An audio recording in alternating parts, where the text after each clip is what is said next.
Ladies and gentlemen, Patrick Manning and Dr. Rowley both reminded us that Trinidad and Tobago is not an easy place to govern.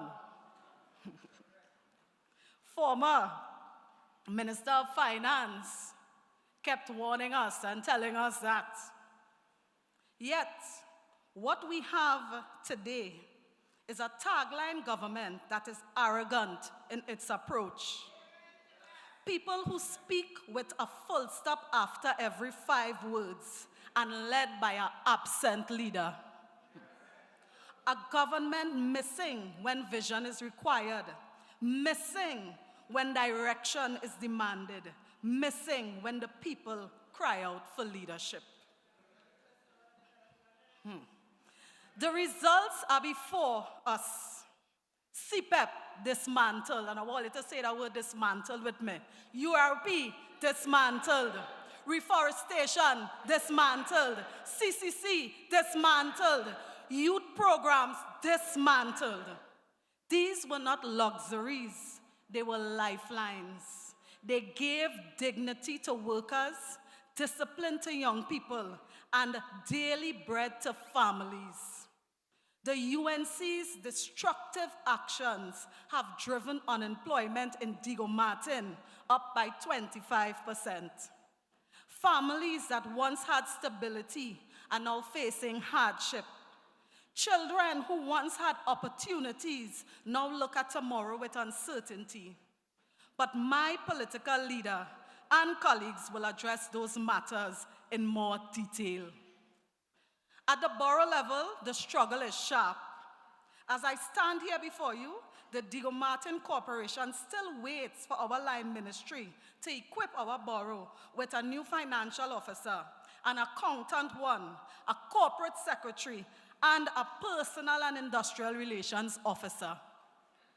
Local government is starved of resources, but asked to carry the load.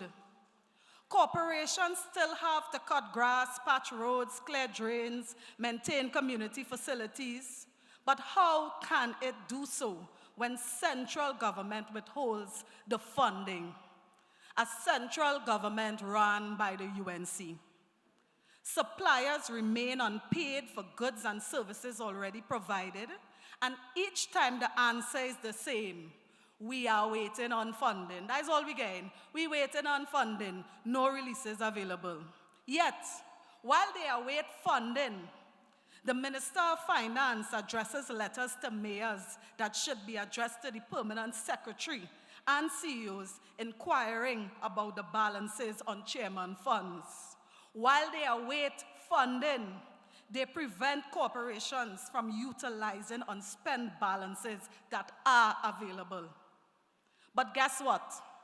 Trains cannot wait on funding. Roads cannot wait on funding. Garbage collection cannot wait for funding. Recreation grounds where our children gather cannot wait for funding. Most of all, ladies and gentlemen, the people in need cannot wait. This is mismanagement by a tagline government in real time, and Diego Martin and the entire country feels the strain. Because behind every broken service, there is a family. A young man who once had purpose at CCC now idles on the block. A mother who once worked URP is now struggling to feed her children. A father who once worked as a CPEP foreman now struggles to remain the breadwinner of his home. Small contractors who trusted government contracts to take care of their families and provide employment for people in their communities are now closing their businesses because payments never came. These are the human consequences of a tagline government. When families lose, communities lose. When communities lose, local government loses. When local government is weakened, democracy itself is weakened. The frustration of citizens grow. Social ills multiply. Crime rises, and despair takes hold. Yet, Diego Martin is a resilient borough, you know. We have endured before, we have risen before, but resilience must not mean silence. We cannot allow incompetence to masquerade as leadership. We cannot accept a government with no vision. We cannot pretend that everybody wins, when in truth, under this tagline government, everybody loses. The reality is clear. A tagline government cannot lead this nation because without vision, leadership collapses, services collapse, lives collapse. But there is hope. There is hope in the People's National Movement, the greatest political party to ever exist, the party that has built and rebuilt what others dismantled. We have managed what others collapsed. We have strengthened institutions where others weakened them. And under the leadership of our newest and first ever female political leader, the very present Honorable Pennelope Beckles Robinson, we will do it again. Ladies and gentlemen, this is the stability and the certainty a PNM government will once again bring to the people of Trinidad and Tobago. That is also why we will continue to shout, great is the PNM, great is the PNM, great is the PNM, and we shall always prevail. Thank you, good night, and may God bless Diego Martin and our nation. Real woman don't mean that your hair do. Pretty nails and shoes don't mean you have 2, 3 man where you spend on you. Woman, you're confused. Real woman have them bang. Where there is no vision, the people perish. Isn't that so, Mayor? Let's put your hands together. Let's give another strong round of applause. Thank you. Thank you, Alderman. Thank you, Your Worship, for those inspiring words and just reminding us tonight of that timeless truth. That is why the vision of the People's National Movement matters. Not so, Diego Martin West? Permit me as well to recognize our brother in Diego Martin, the Member of Parliament for Diego Martin Central, the Honorable Symon de Nobriga, our social media officer.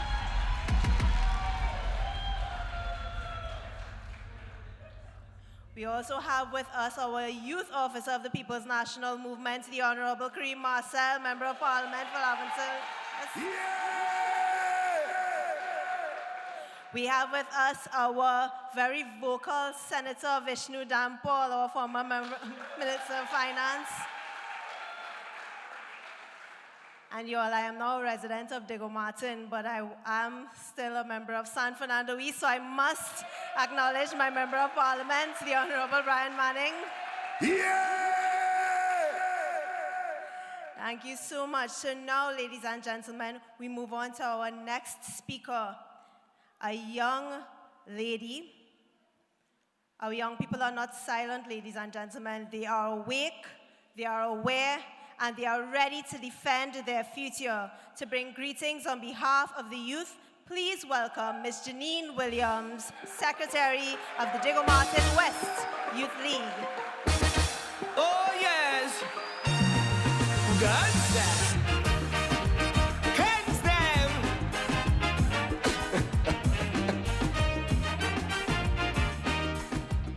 Good evening, PNM family.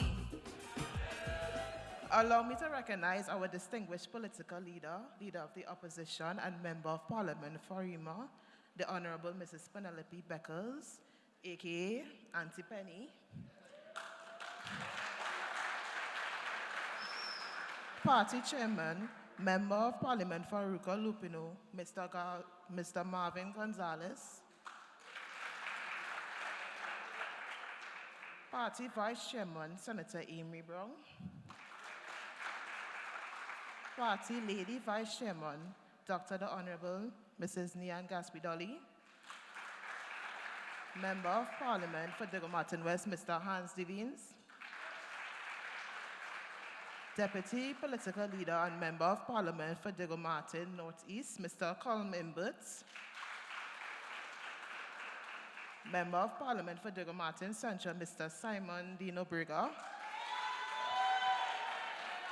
Youth Officer and Member of Parliament for Laventille West, Mr. Colm Marcel. Her Worship, the Mayor of the Borough of Diego Martin, Alderwoman Akila Glasgow Warner, and members of the Borough Corporation.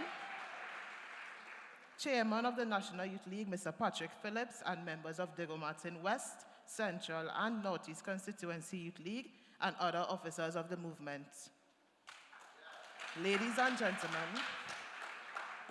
gentlemen, and most importantly, my PNM brothers and sisters, the young people of Trinidad and Tobago.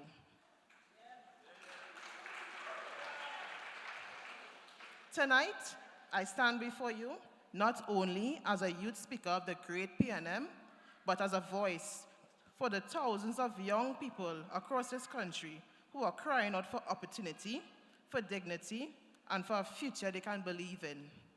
And let me tell you straight, the UNC has failed our young people. They've come with very nice words, very pretty speeches, and with promises that sound sweet, but when you check their records, there's no plan, there's no commitment of the future for our youths. What have they in the UNC done for young people? Where are their programs? Where are their vision for the Ministry of Sports and Youth Affairs? They have none. They continue to run that ministry like an afterthought or even a side hustle. Imagine the Minister of Sport and no youth development. And yes, I meant exactly what I said. Because you see, my brothers and sisters, they think we are dumb.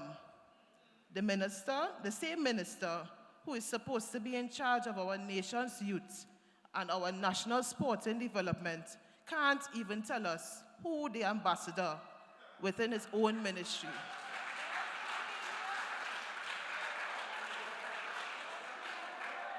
And while they stumble and fall, our people suffer. Youth unemployment is sky high. Young men and women are walking the streets every day, resumes in hand, qualified, talented, ambitious, but no chance of work. Families are struggling to make ends meet. Too many of our brothers and sisters are pushed into crime, into gangs, and into hopelessness. And the UNC has no plan, no answer, and absolutely no care. But my friends, let us compare. Under the People's National Movement, we place young people at the center of national development. When the PNM held reign of the government, we expanded training programs. We created opportunities to create through the Ministry of Youth Development and National Service. We built infrastructure that provided jobs and skills. We created places for young people to grow, to innovate, and to shine. Let me remind you of what we did right here in Diego Martin and across West Trinidad. Under the Ministry of Youth Development and National Service, the PNM rolled out youth training programs, apprenticeships opportunities, and community projects that brought young people off the streets and into productive spaces. We built partnerships with schools, sports clubs, and communities to make sure the next generation had a chance. And as a result, lives were changed, communities were uplifted, and hope was restored. That is the PNM way. We do not just talk, we deliver. We do not just promise, we build. And while the UNC is busy failing, we are ready once again to step up for the young people of this country. And so, I asked the young man who is tired of sending out his resume with no reply, who do you trust to create opportunities? The UNC or the PNM, who has done it before and will do it again? I asked the young woman who dreams of starting her own business, who do you believe that will support you with grants, mentorship, and guidance? The UNC, with their empty words? A government who publishes a release cutting the grants of programs, and then sends out another release to say they didn't mean to post it. Or the PNM with a track record of investing in our youth entrepreneurs. I ask every youth listening tonight, who do you believe in? A party that treats the Ministry of Sports and Youth Affairs like a sideshow, or a movement who places young people at the heart of the nation's development? Brothers and sisters, the choice is clear. The PNM has always and will always be the party of opportunity, of service, and of empowerment. We are the guardians of truth and accountability.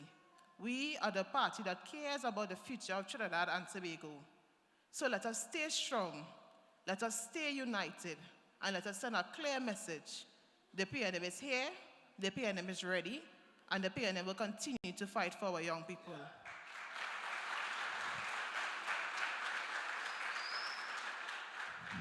To every young man and young woman listening tonight, do not give up hope. The PNM is with you. The PNM hears your cries. The PNM will deliver once again with ministers like Mr. Colm Marcel, Mr. Des Vignes, Mr. Christian Birchwood, Mr. Patrick Phillips, and most importantly, with a Prime Minister like Mrs. Pennelope Beckles Robinson.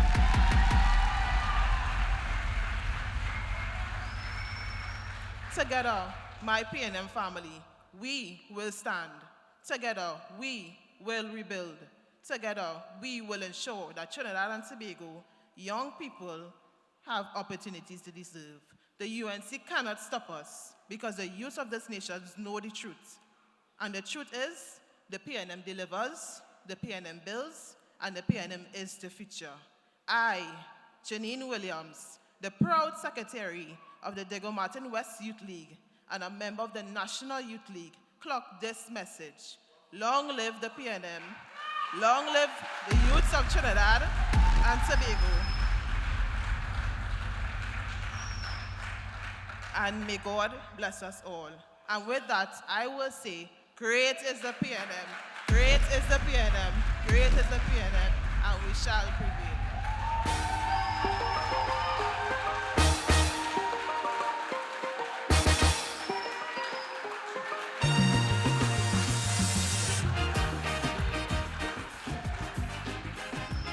Thank you so much, Ms. Janine Williams, for speaking so boldly on behalf of our young people.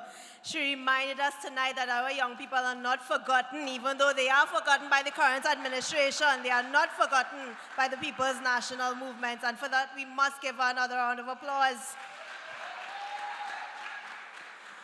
Janine, I'd just like to know, are we too old to say clock it too, or just... Yes.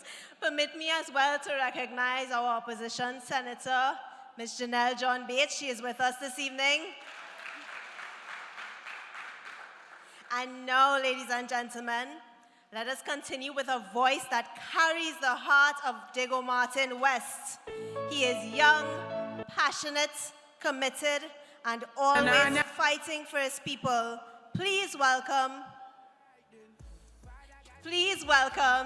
the Honorable Symon de Nobriga, the MP for Diego Martin Central.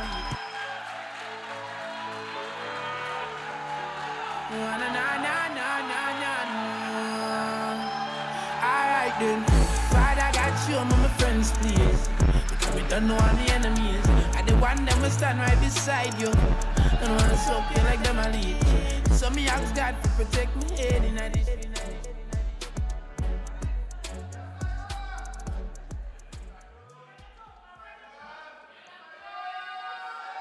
Diego Martin people! PNM people! Great is the PNM! Great is the PNM! Great is the PNM! Listen to me. Tonight is going to be a jam-packed schedule, so if my friends do not mind, I would like to skip the salutations and just say, PNM people, if you are here, if you are following on the radio, If you are following on social media, I greet you in the spirit of the People's National Movement. Welcome to Diego Martin. Welcome to Diego Martin. Welcome to the voice of PNM, speaking the truth in this country.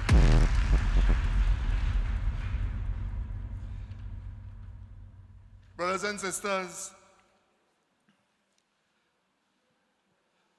on April 28, 2025, the UNC was successful in one of the greatest lies ever told in this country.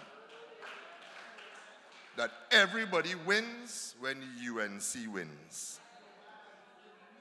Well, tonight, I stand before you and I ask you, the people of Diego Martin, the same way I ask the people of Laventille, the people of Arima, the people of Toko, the suffering vendors on the streets of Chaguanas and the people in Tobago. You feel like you winning?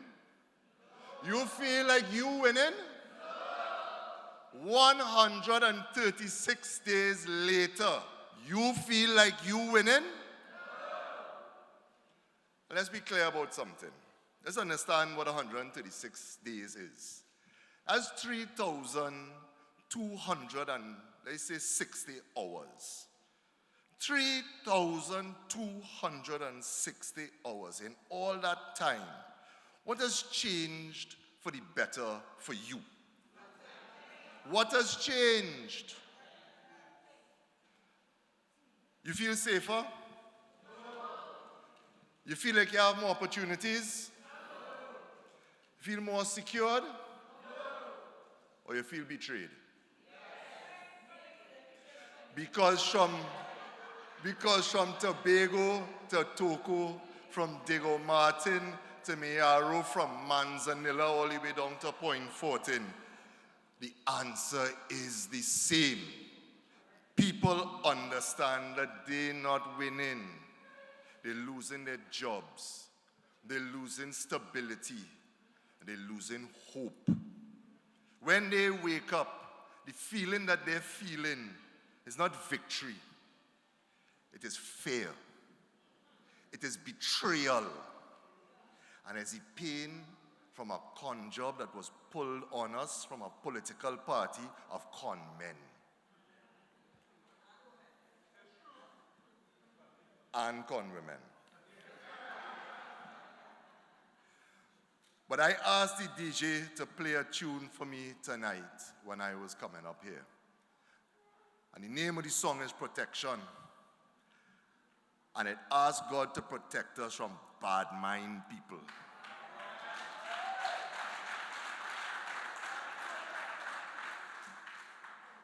Because we know now what bad mind looks like.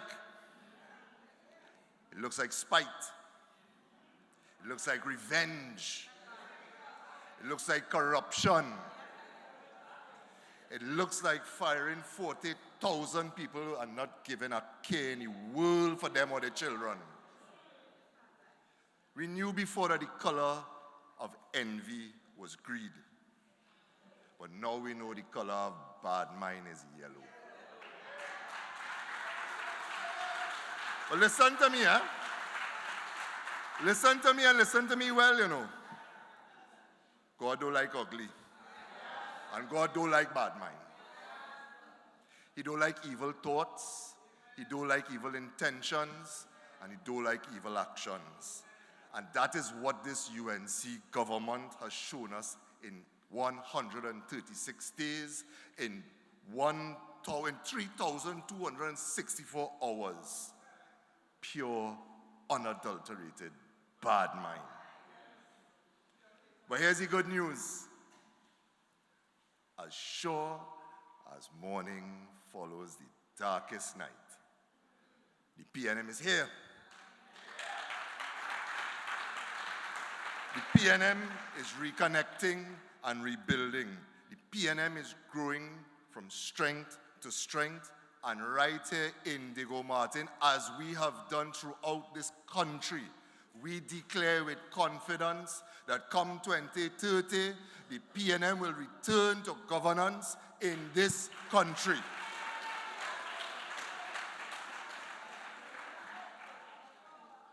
On the 28th of April, People's National Movement lost the election. And across the country, from the morning of the 29th, people started waking up to understand the reality that while that defeat hurt the PNM and its supporters, it also hurt the nation as a whole. Because the truth is this, when the UNC came into office, they weren't prepared to govern. What they were prepared for was to exact revenge, to settle scores, and to protect themselves and their friends. So instead of building the nation up, part of that lie they told all of us, what did they do? They started to tear it down. Job by job, program by program. We heard our youth speaker. And can I get another round of applause for this powerful young lady? Job by job, program by program, institution by institution. And that is why tonight, when I talk about rebuilding, I'm not just talking about rebuilding the PNM, you know. I'm talking about rebuilding Trinidad and Tobago. Because we understand that this nation cannot survive 5 years of UNC spite, corruption, and incompetence. So we are here tonight to send a clear message. The PNM is not just about reconnecting with our members. We are doing that, but we are also focused on rebuilding hope, rebuilding trust, and rebuilding the very fabric of this nation. Brothers and sisters, let me tell you all something. Since taking office, UNC dragged this country first from code yellow, and we know that is a signal for warning. So that was the first warning. Now to code brown, and we know what brown is the color of. They promised 50,000 jobs.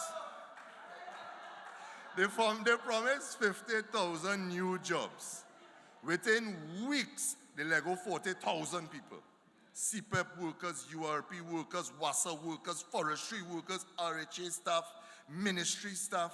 And we know that they have others that hold in the corner and don't want to say nothing because they're begging for the gratuity, hoping for the pension. They say they was going and build new jobs, 50,000 jobs. Lego 40,000 people. So they have 90,000 jobs to find to get back to their promise. They will say that they would end jobs for their friends and their families. Every single board you look at, every state board is somebody husband, somebody wife, somebody friend. If they can't get married in Trinidad, or they're not married as a man or a woman. It's down to the point where they now have the social media trolls, disgusting racists sitting on state boards that are responsible for communicating and informing the population. So I ask again, all you feel like all you winning? So who winning? And you know, you don't have to just take my word for it, you know. My sister, the mayor, spoke about it. All of the councillors and aldermen of Diego Martin could tell you, just look around the region. Despite the effort and hard work of those elected by Diego Martin to serve Diego Martin at local government level, bush overgrown everywhere. And here's the thing, it's not only an eyesore, it's a health risk. And it's a security risk because you don't know when you coming home at night, who jumping out or from behind, what bush to hold you or to rob you. And the thing is that it's not just Diego Martin. This is across the country. And while communities being swallowed by garbage and swallowed by bush, what's the Minister of Local Government doing? She said, well, besides what the mayor spoke about, she wants to distract you from the impotence of her own ministry by talking about lack of support from local government for her. She wants to distract us with talks about gated community policy. She wants to distract by pointing fingers at the PNM. What she's distracting you from is the fact, as Akila said, is she has no plan. And it's not just her. To a man and to a woman is autopilot. It's just hamsters on a wheel waiting for the boss lady to say, come down south and talk to me. And here's the problem I have with it. This minister is in her 5th month now. This same minister went to the parliament, get $80 million, and then fire everybody that $80 million was for. All you remember when they used to talk about that? Where this money gone, where that money gone? What's the question you have to ask her now? Where the money gone? So, what we need to tell her is that instead of distracting us with smoke and mirrors, with gimmicks and with photo ops, tell us where that money gone now. Tell us where the 80 million was spent. Tell us how it was spent. And while you're doing that, get down to the serious business of running your ministry. Get down to dealing with the issues of local government that impact every citizen of this country every single day. Roads, drains, garbage, overgrown bush, the bread and butter issues when it comes to service delivery in this country. Get down to that. Don't be talking about what the PNM didn't do and where is it. Tell us where the money gone and go and do your work.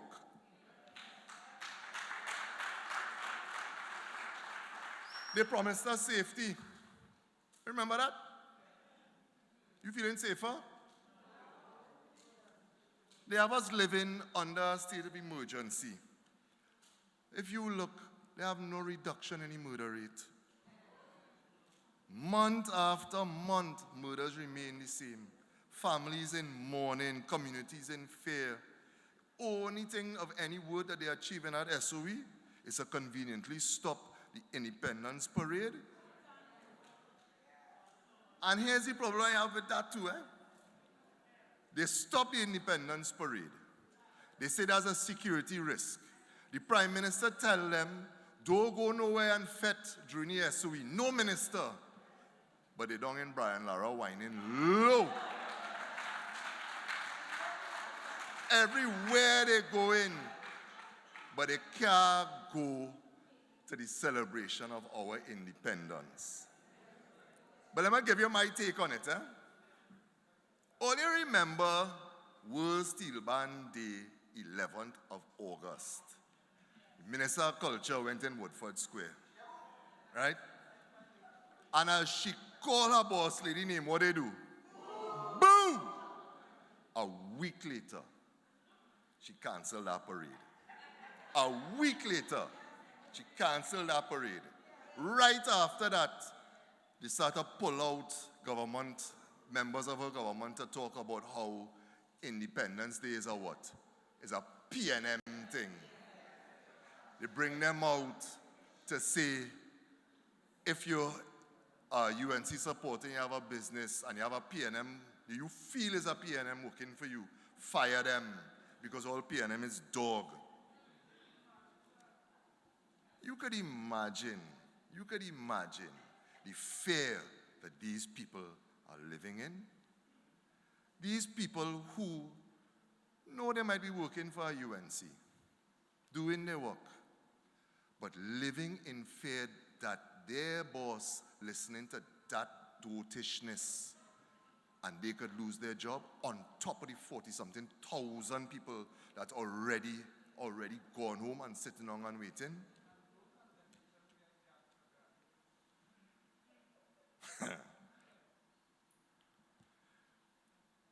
Think about what is happening all across this country.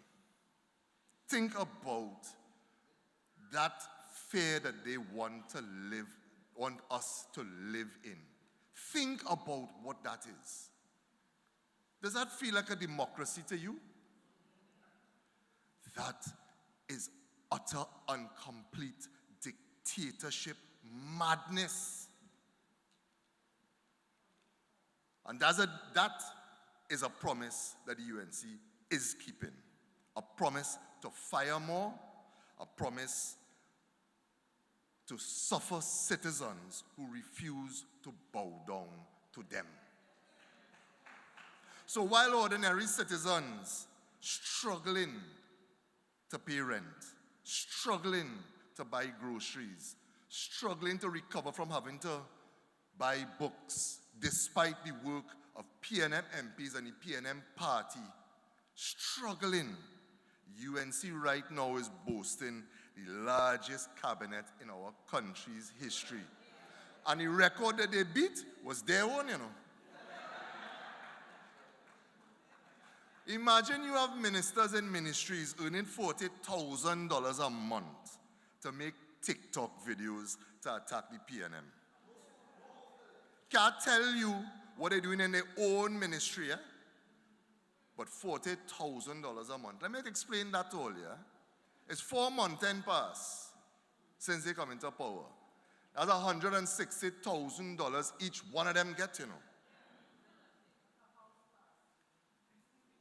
All you feel they win it. All you feel they win it. I guarantee you they win it. And then on top of that, you have them, they have the political dogs of war, barking, taking credit where none is due. Collateral damage Clyde and the little butcher man trying to claim work, trying to claim the work that Marvin Gonzalez do. Monilal trying to claim all the work that Stuart Young do. The education minister, the shaky one, he want to claim credit for the work that Nyan Gadsby Dolly and the late great Lisa Morris Julian pioneered in that ministry. You have a OJT Minister of Finance, right? You can't hear here at all. Bacchanal going on, they roll out the minister in the ministry to talk. Bacchanal going on, he can't see nothing, he roll out the central bank governor to talk. And everybody contradicting everybody else. And the only thing that he could ever do that make any sense is what Colm was doing before him. And want to take credit for that. Listen to me. At this point, it's not a government they want to run, you know. It's a credit collection system they want to run, you know. But here's the problem. They can't run that either, you know. Brothers and sisters, let me remind all you again, eh? God don't like bad mind. God don't like ugly. In 136 days, this UNC government has proven that they are driven by nothing else but bad mind and ugly. But contrast that with the PNM's record in government. We know we weren't perfect, and we paid the price for that. We understand that. But we governed with vision, we governed with discipline, and we governed with the truth. And that's the difference between us and them. The PNM plans for tomorrow while the UNC is gambling with today. Because their legacy has never been about building. Their legacy is EMBD and PRCO and live sport and wastewater treatment plant. Their legacy is bobble. Their legacy is crookery. That is what their legacy is. They can't run this place, but they could run racket. So brothers and sisters, the question before us tonight is simple. 136 days later, you feel like you're winning? The answer is clear, no, people are not winning. But hear me tonight. The PNM will return to government in 2030. We will return because we have the people. We will return because we have the discipline. We will return because we have the spirit of this movement. So let us remember that the PNM is needed to free this land. Let us remember that the world around us is changing at a rapid pace, and without the PNM and our healing ways, this country will not survive. Because healing has always been the role of the People's National Movement. We are here in our Gideon boots and we're here in our red suits and we're ready to answer that call. So when we leave here tonight, let us leave here with one voice, one heart, and one declaration. Great is the PNM. Great is the PNM. Great is the PNM. And we shall prevail. Alright then, I got you among my friends, please. Because we don't know all the enemies. I the one them will stand right beside you. And wanna soak you like them a lead. So me ask them. Thank you, MP de Nobriga, for that fiery and passionate address. Do you all think Diego Martin Central is in good hands? Thank you so much. Permit me to recognize as well the MP, Dominic Romaine, and MP Christian Birchwood as well. He would have just arrived. And Mr. Patrick Phillips, Chairman of the People's National Movement Youth League. Are we ready for our next speaker in defense of the people? PNM family, are we ready? Brothers and sisters, our next speaker tonight is a man of the people, a son of Diego Martin West, who knows the struggles, the dreams, and the determination of his constituents. He told you all to give the people the place to run, and he brings passion, he brings truth, and he brings fight. Please welcome to the podium the Honorable Des Vignes, Member of Parliament. Like we get them the place to run and like they cannot run it, or what? Like we get them the place to run and like they cannot run it. What going on? What on? I said that talk, we get all of the place to run, well run it, run it! After me surround the marathon and gonna run it. Give them the chance to burn down the place and come to money.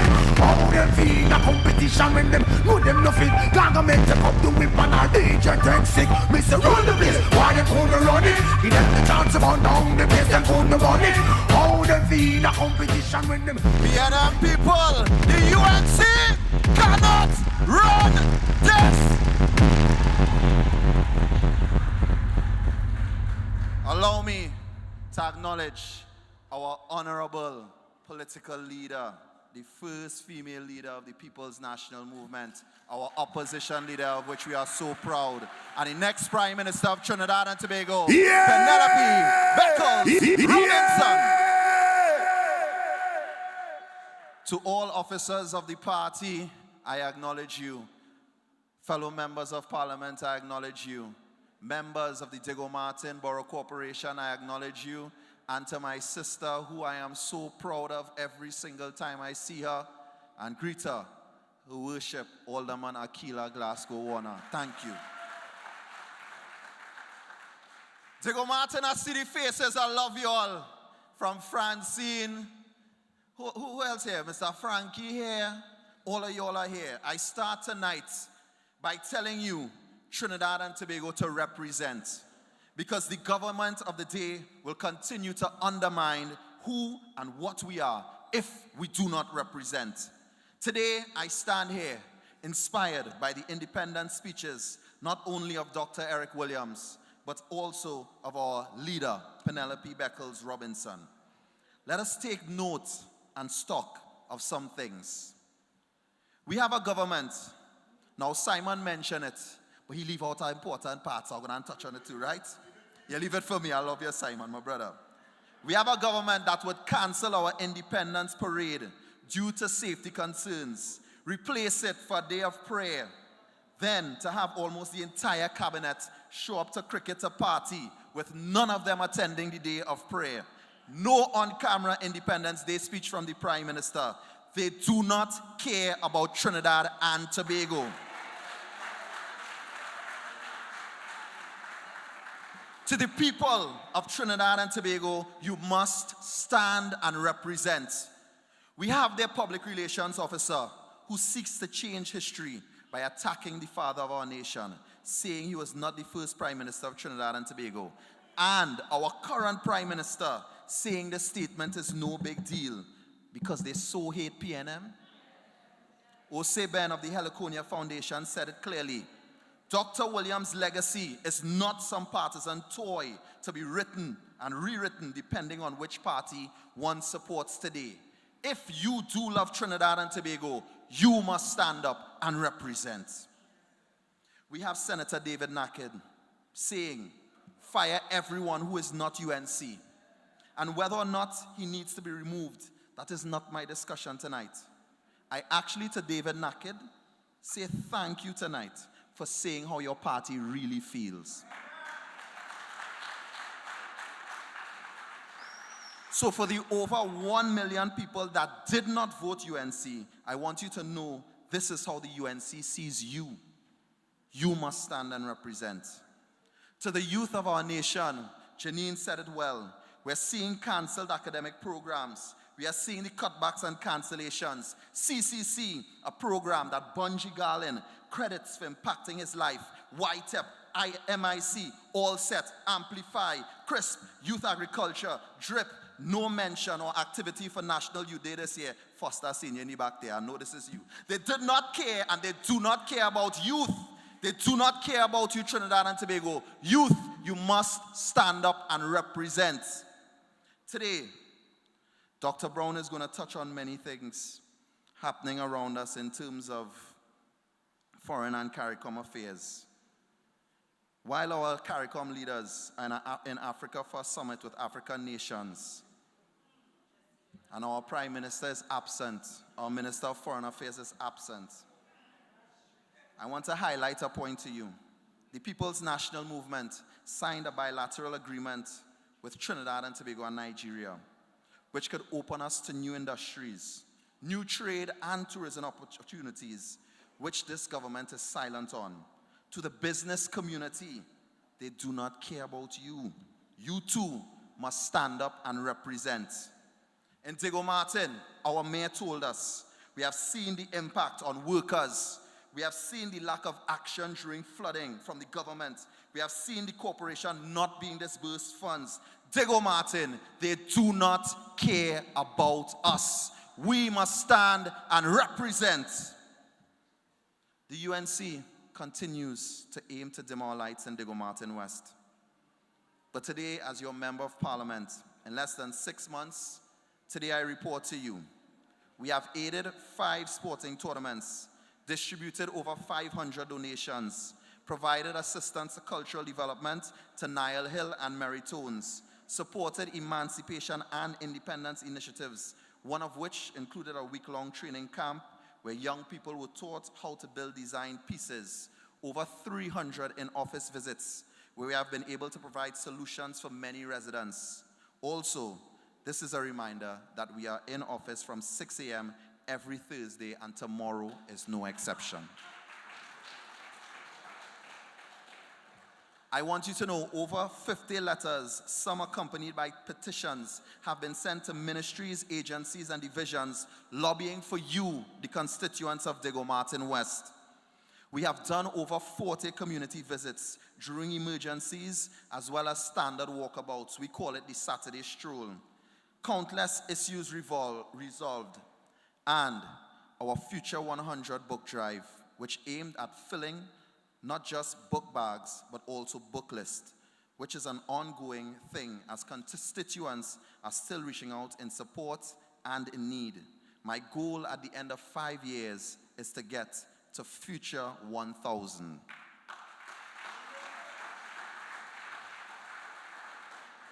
This brings me to another point about the government. The issue of police in schools and labeling of schools as high risk.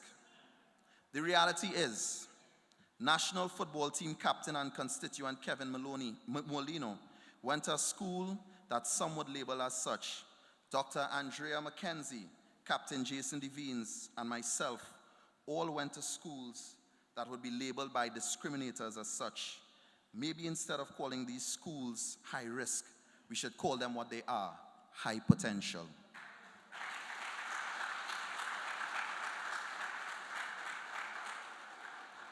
I say today to you, I have no problem with police in schools helping in the mentoring process like Shabadi did back in the day. But stop and search and police with guns is a problem that only leads to students being criminalized. Former teacher at Serval, Marcus Kissoon, stated his work was not about control, but about connection. He says, "My years at Serval taught me that children, no matter their histories of violence, exclusion, or pain, are willing to listen, care, and rebuild relationships if only we meet them with the politics of disarming power and shared responsibility, not repression, injustice, and oppression."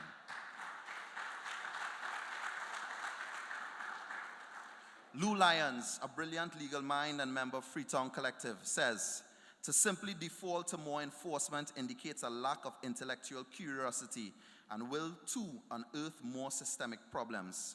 I go back to the work of the Ministry of Youth Development and National Service with 40 Under 40, where people under the age of 40 went to schools and volunteered for mentorship. I go back to the work of I Choose Sport, where national athletes would go to schools, again, mentor and instruct. And this is what I want you all to think about tonight. A government that says they deserve to be killed violently, load up the matic and crack it, and shoot them in their back while running away. Coming forward and saying to you, put police with guns in schools without body cameras. Ask yourself, what is he thinking and how they see students of these schools? And let me not say students of these schools, because me, as well as Jaheim, Josiah, and Ariel, are also among students that have graced these schools. So I say to you, think about how they see us. To the students of these and all schools, I say to you, remember in this life, you can be anything and many things. Because the conversation they conduct is, it is just.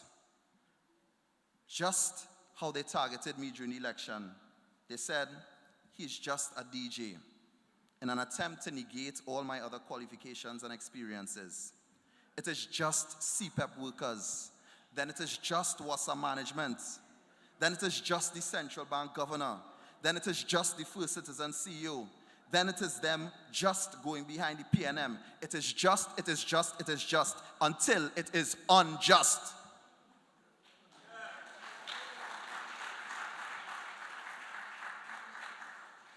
Unjust actions being taken against you. Do not wait until it is too late to stand up and represent.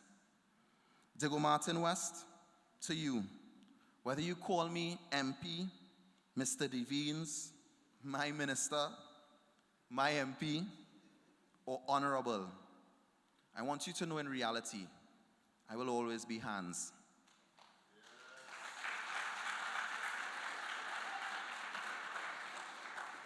Hans, who listened to A-Track and players while partying on Covine basketball court. Hans, who went to school with the Das twins from La Puerta. Hans, who swam with the peers in the community pool. Hans, who had to ask favors by Doc's Hardware while building. Hans, who on a stressful day drove through Point Cumana and Carnage to get to Bamboo Cathedral to take a walk. And Hans, who was born in La Puerta and later on in life went to Diego Martin Secondary. You see, I'm a sound boy. I was a sound boy that because of you became a sound man.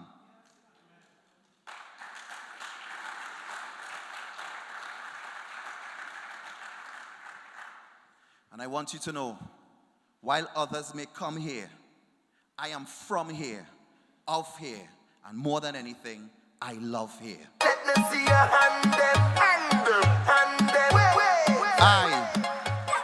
While no matter what the position, I take the greatest of pride in serving you, Diego Martin West. But I look forward to the day that I can serve you with Pennelope Beckles Robinson as the Prime Minister of Trinidad and Tobago.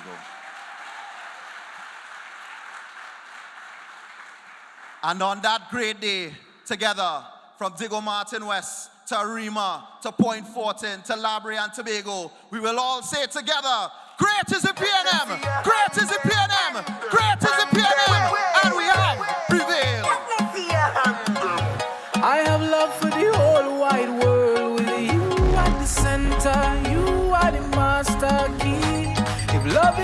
by my side, then who can deny me? Ladies and gentlemen, put your hands together one more time for your Member of Parliament, hands in the air, for delivering a message straight from the heart of Diego Martin West. Yes. Permit me also to recognize our General Secretary of the People's National Movement, Senator the Honorable Foster Cummings. And now, ladies and gentlemen, we welcome to the stage a giant in the People's National Movement, a man with decades of experience, a proven defender of the people, and one of the most respected parliamentarians in this nation. He said 3 decades, ladies and gentlemen. He has served with distinction as Minister of Finance, guiding this country through some of its toughest times. Tanku could never, with steady hands and unshakable resolve. Please join me in welcoming the Member of Parliament for Diego Martin Northeast and Deputy Political Leader for Legislative Affairs, the Honorable Colm Imbert.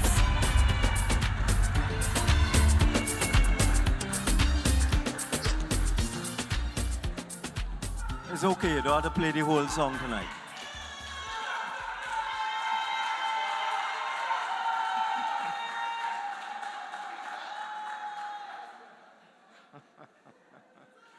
Thank you. I assume that our esteemed leader will arrive in the middle of my presentation, as usual. So I will simply acknowledge the political leader of the People's National Movement and leader of the opposition, Pennelope Beckles Robinson, who is on her way and bound to arrive soon, and everybody else. Now, the present administration is really struggling. It's obvious, they're struggling. Every day we get another story, a new story about somebody who didn't get their salary, about somebody who didn't get their benefits. I see you all going out already, so they... I think only has time this thing, you know. Anyway, every day we have a new story. Salaries being paid late, salaries not being paid at all, deductions not being made, standing orders not being processed, people not getting their allowances, and of course, thousands of people being retrenched. Bills are not being paid. Suppliers are not being paid because the government is struggling. And there are many reasons why they're struggling. But one of the reasons is they made too many foolish promises. Far too many foolish promises. Promises that they could never keep. And I'll give you an example. In Trinidad and Tobago, we have been fighting to grow government revenue so that we could do a number of different things. And the PNM has done so much. And I want you to understand, when the PNM gets back into government, this is the way we will deal with matters. For example, in our 2015 manifesto, we said we would do a number of things, which we did. We reduced VAT to 12.5%. But we also said we would increase the personal allowance. Now that is the amount of money that is deducted from somebody's income before they have to pay tax. When we came in, the personal allowance was about $5,000 a month. It was actually $5,000 a month. What that meant is that if you earned $5,000 or less, you paid no tax. We systematically increased that. It went to 6,000. It went to 7,000. It went to $7,500. Yes. I know what to do with that.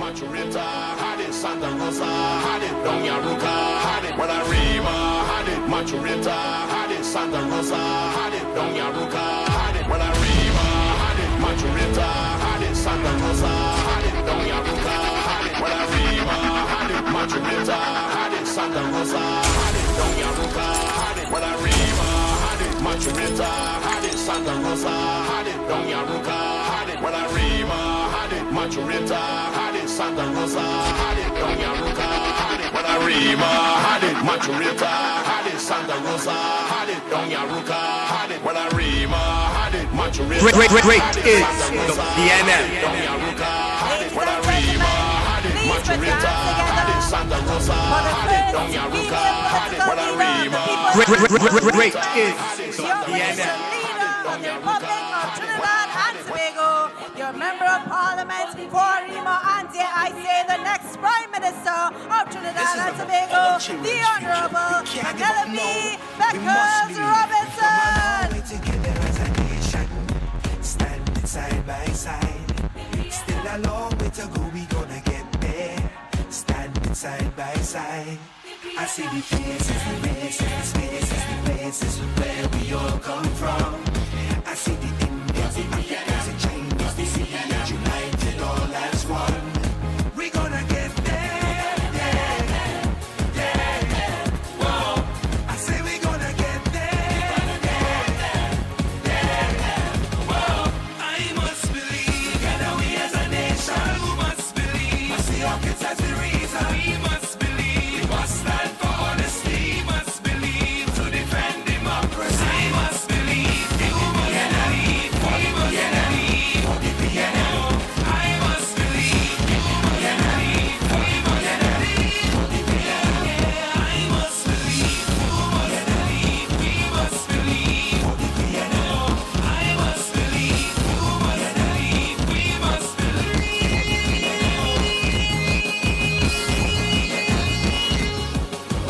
This is like our children's future. We can't give up, no. We must believe. We've come a long way together as a nation, standing side by side. Still a long way to go, we gonna get there, standing side by side.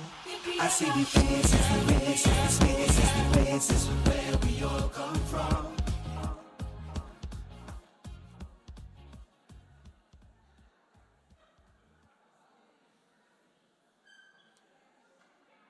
Greetings, political leader. I see you have done exactly what I predicted you would do. Arrive in the middle of my presentation. Anyway, as I was saying, despite the very difficult hand that we were dealt when we came in 2015, we saw the price of oil drop from $100 to $25. We had to pay $6 billion in back pay. We had all sorts of issues to deal with, and yet we still went ahead and implemented all of our manifesto promises and our budget promises in the succeeding 9 years. And the point I was making about reducing the tax burden on people, that increase in the personal allowance to $90,000 a year or $7,500 a month helped 200,000 workers in this country. That's what the PNM did. And the many other things we did. This cell phone is now tax-free. Computers are tax-free. Sporting equipment is tax-free. I don't have time. We are limited by time, but I could list about 100 things that the PNM did during our 9.5 years. So many things that were people-focused. Focus on little people, increasing the minimum wage, for example, all the way up to $20.50 per hour, all geared to help little people and poor people. And we didn't leave the middle class out either. We reduced the stamp duty on housing so that a family could afford a home. The first $2 million exempt from stamp duty. So our policies were geared towards helping people, particularly at the lower level, but in the middle as well. Now, the only way you can do something like this is to be sensible, to know what you're doing. You have to be knowledgeable and you have to be competent, and you have to make sure you're not mad. So, listen to this calculation I want to give you.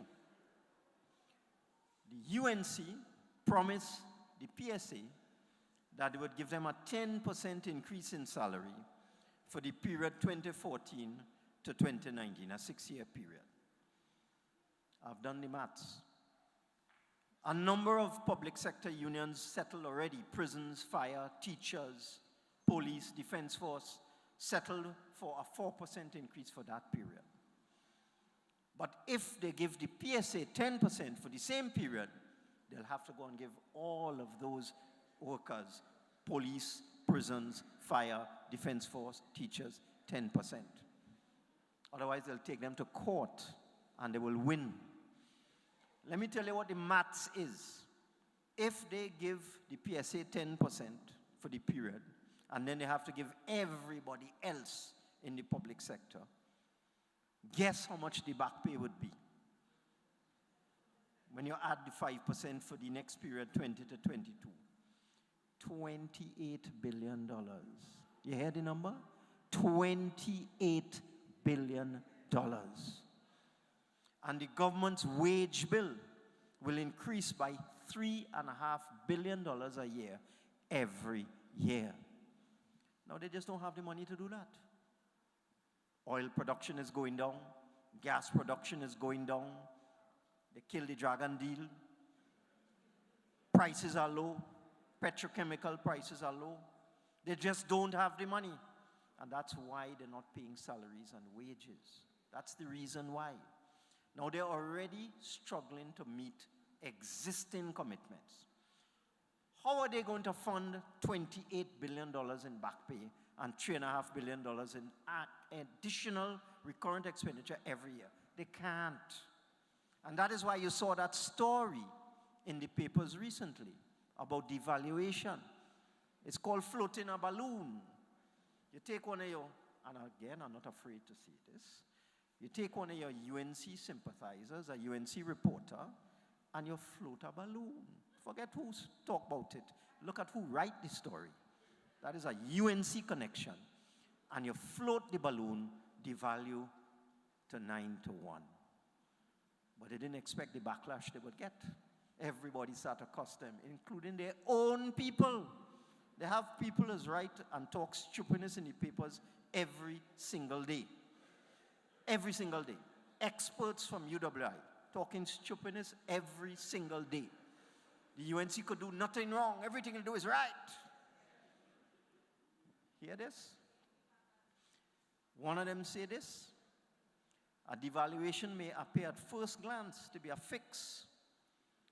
But once you drill down, it comes crashing in. It will hit those who can't afford, individual households, small businesses. They will be the main casualties. Parents need foreign exchange for kids studying abroad. Parents need medical care. People want to go on vacation for all levels of society. We are a high import consuming people. Devaluation would seriously exacerbate inflation, pushing up the cost of living to everyone. The most vulnerable will feel it the most. All food items comprising the food basket is imported. Rice, flour, onion, garlic, potato, beans. And people are still recovering from COVID. That's a UNC commentator talking, you know. So when they get a laugh, they get dizzy. So the new Minister of Finance come out and ball, no devaluation. Well, all right. So devaluation off the table. So what are they going to do now? Because they say no devaluation. You know, the next plan is to send home a set of public servants. Because how are they going to pay? If they give the 10%, they can't pay. If you don't give the 10%, well, it's bacchanal. It's now you're going to have bacchanal in Trinidad and Tobago. So, as was done in another Caribbean country, you give your public servants a big increase and then you retrench half of them. So, that is the next thing that is going to happen in this country because they can't make this struggling. I understand that when you look at the revenue they expect to get next year, and the money they want to spend, because one of the other problems, you have a set of novice ministers. They don't understand anything.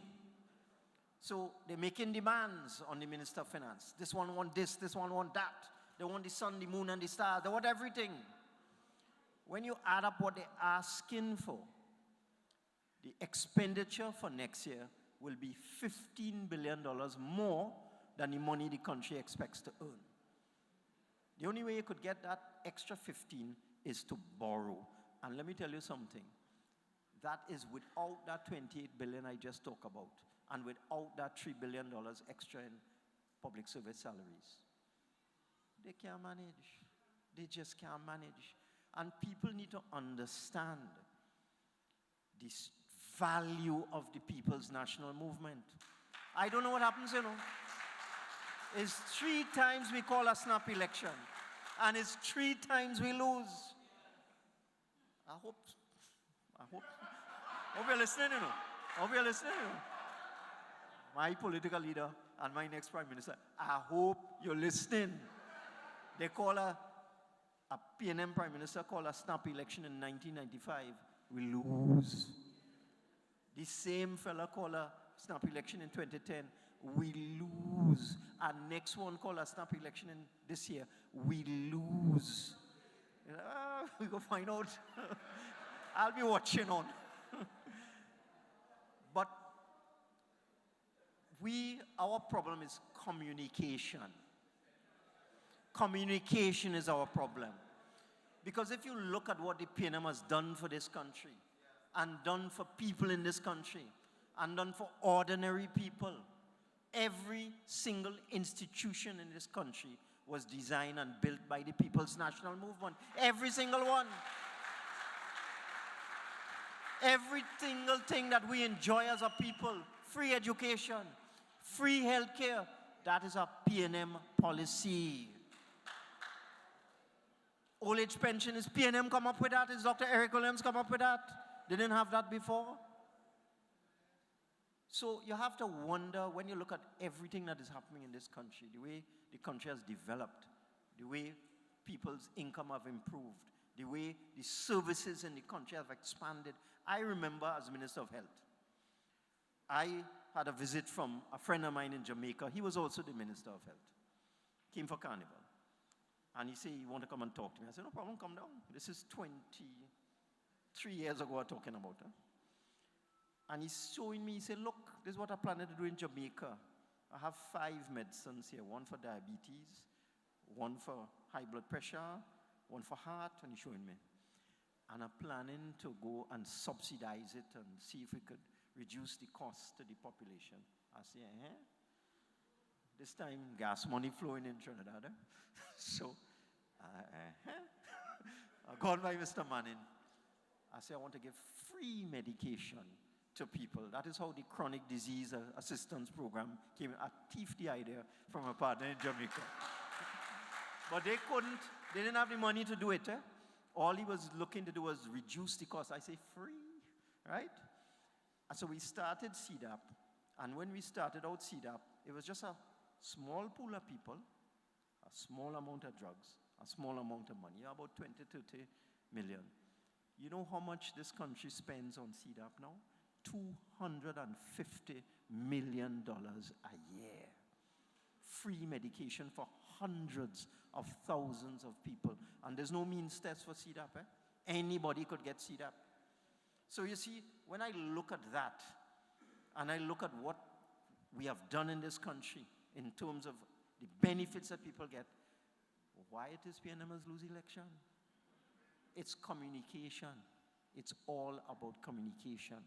And it's all about keeping connected to our base and keep it connected to the people. That's the mistake that we make. That's the mistake that we make. And, okay, thanks. Somebody sent me something today.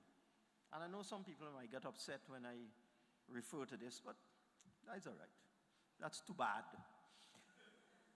The person who lost the US election, Kamala Harris, has put out a book. And she spoke about what happened when she eventually had to come in as the presidential candidate in the United States almost at the last minute. And listen to what she's saying. It's as if we had all been hypnotized. The stakes were simply too high. This wasn't a choice that should have been left on individuals' ego, on individuals' ambition. It should have been more than a personal decision. And now for Ms. Beckles. When polls indicated that I was getting more popular, the people around him, that is Biden, didn't like it. None of them grasped that if I did well, they did well.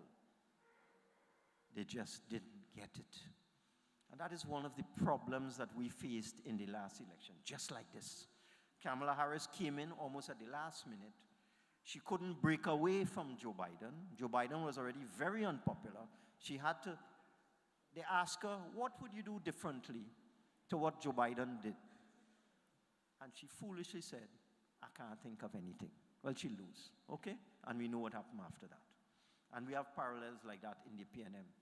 And the parallel I am drawing is the absence of democratic decision making. The absence of this democratic decision making. You see, if you properly analyze why we lost that election, we made stupid mistakes in 1995, in 2010, and in 2025. Stupid mistakes. We did not connect with the people and make decisions based on consensus coming from our base and from the general population. And that's our weakness as a party. That is our weakness. We don't listen. Stick break in our ears. I ain't ashamed to say that. But forget that. When you look at how we govern this country, we are 10 times better than any other political party. 10 times better.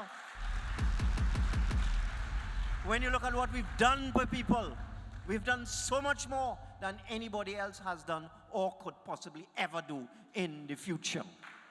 So going forward, Ms. Beckles, your challenge is communication and connectivity with the people of Trinidad and Tobago. And once you listen to them and you understand, you're bound to win. You're bound to win. But I don't want to take up too much time tonight. I just want to make the point that we as PNM did so many things. We went through COVID.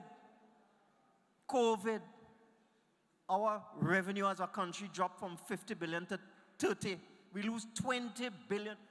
$20,000 million just disappeared just so because of COVID in 1 year. And what did we do? We made sure that everybody's salary was paid on time.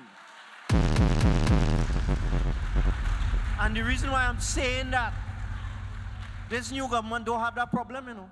They have no COVID. They don't have no oil price of zero. They have no kind of stress or shock that we had to face as a government. There are no pressure on them, and they still can't pay salaries. They're not able. They're not able. And I want to end my contribution by talking about emerging corruption. How old is this government now? 4 months? 4 months, about 4 months. 4.5 months. I have a document, came to me in my mailbox.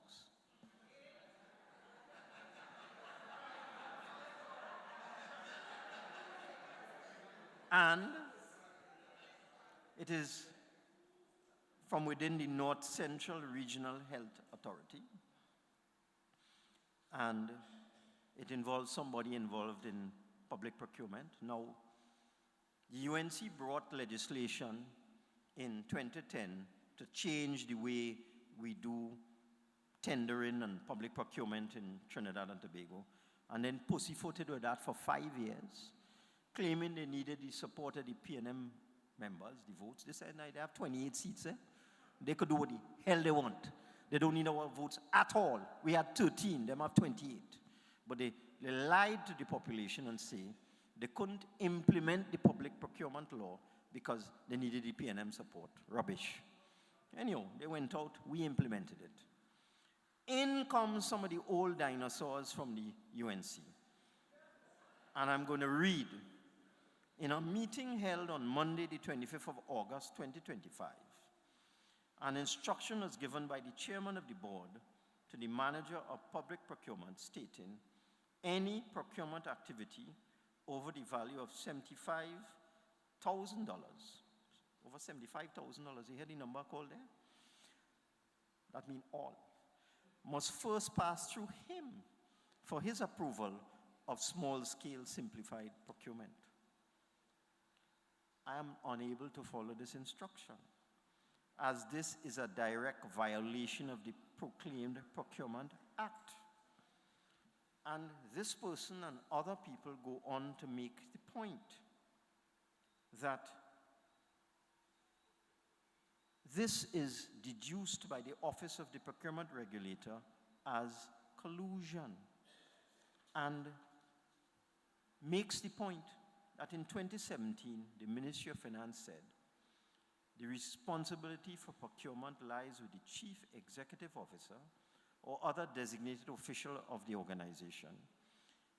It is to be noted, this official letter from the Ministry of Finance to all state enterprises and statutory authorities.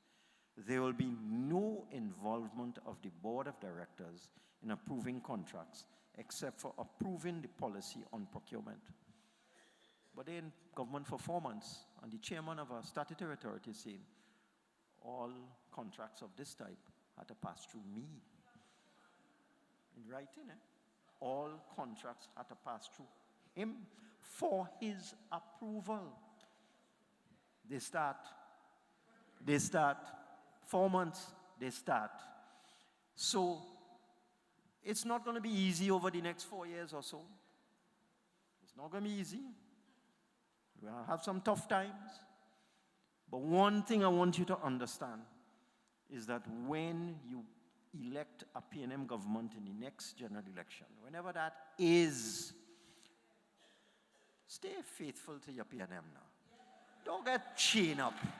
Don't get chained up. I mean, come on. I don't even want to go through the list of broken promises and nastiness that has taken place over the last 4 months. Everybody knows. But we need to speak to our people and get them to understand a simple little thing. Like a bird in the hand is worth two in the bush.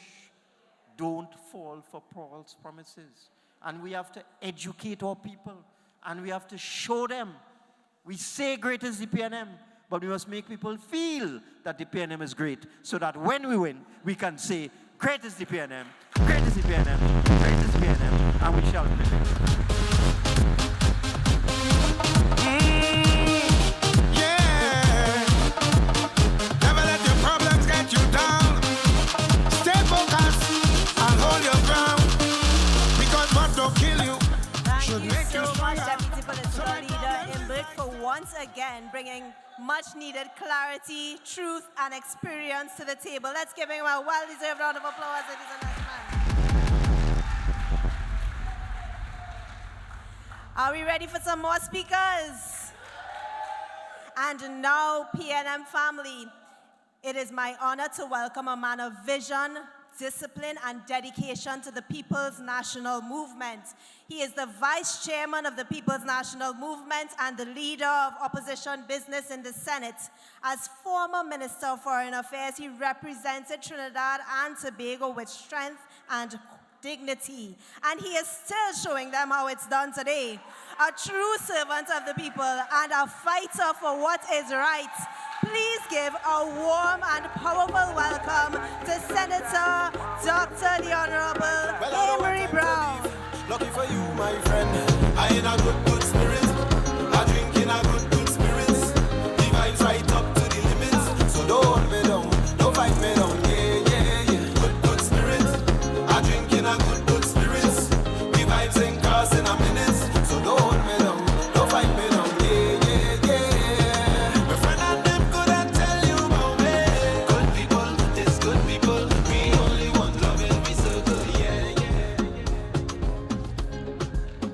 PNM people,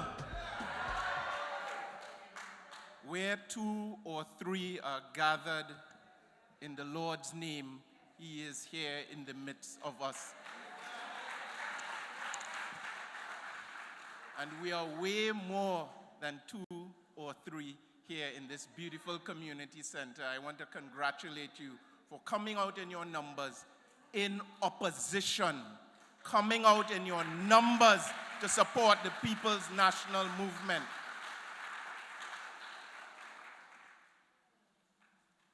Time is short, and the advice is to avoid lengthy salutations at the beginning of your presentation.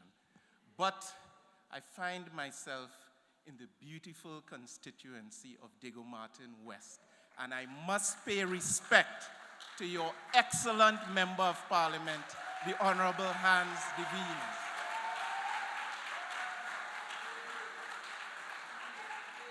What an inspirational young man that can lift the minds and spirits of every individual in this community. And of course, our Prime Minister to be.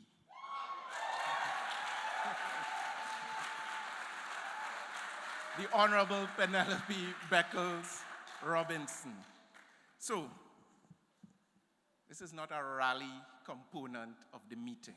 I want you to put on your thinking caps. We just sent our school children back out to school, and many of our parliamentarians worked very hard to provide supplies, books, bags, stationery, etc. And that is another signal that the PNM cares about the young people of Trinidad and Tobago.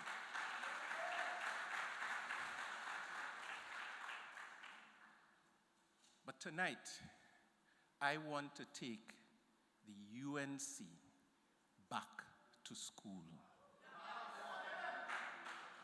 I want to take them back to school. And to do that, we have to start with some very basic principles. Because I look at the state of our foreign affairs and the image of Trinidad and Tobago on the regional and global stage today, and frankly, I don't like what I'm seeing. So let's take them back to school tonight, efficiently. First principles, and I want you to put on your thinking caps here and those listening at home. You cannot reduce crime by engaging in lawless behavior and rhetoric every single day. It is impossible. So the Prime Minister is sending all of the wrong signals to the people of Trinidad and Tobago. Basic principles. You cannot improve the social fabric of a society by engaging in mass firings week after week after week. It's like a firing squad against the ordinary people of Trinidad and Tobago. Basic principles. You cannot create peace in a country if your rhetoric is constantly the rhetoric of war and destruction. What message are you sending to the young people of Trinidad and Tobago? And let's speak about them. You cannot elevate and uplift and empower the minds of our school children if your answer to their problems is to surround them with guns in the school environment. I remember when they were in opposition, everything was about root causes, but like they forget all about root causes now.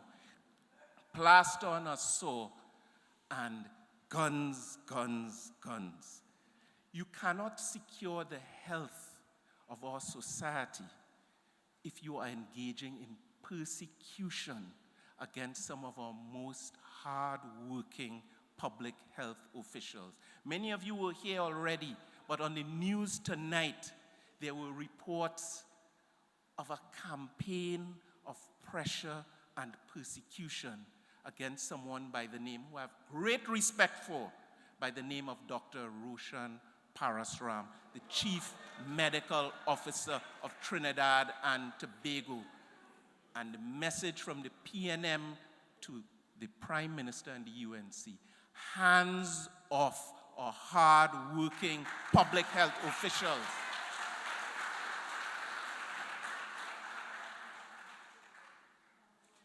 You cannot improve social harmony in a society by militarizing and weaponizing the society. If you listen to the rhetoric from the government, that's what they are seeking to push: the militarization and the weaponization of Trinidad and Tobago. These are very, very dangerous trends. You saw what happened today in the United States of America. Another horrible, it's almost like an assassination. But this is not the first. Both on the Republican side, the Democratic side, people are being shot by firearms in broad daylight very often. And our condolences and our hearts go out whenever such a development occurs. But there's a saying: when the United States of America sneezes, the little countries catch a cold. So if our direction and our trend is weaponization and militarization, watch out Trinidad and Tobago. All of those trends, road rage, domestic rage, political rage, militarization of our rhetoric, and sadly, of our society. Watch out, my people. And you cannot build a patriotic society if for 10 years you avoid the National Day and Independence Day celebrations of your very country, and then the first act when you get into government is to cancel Independence Day celebrations. That's not how you build a patriotic society.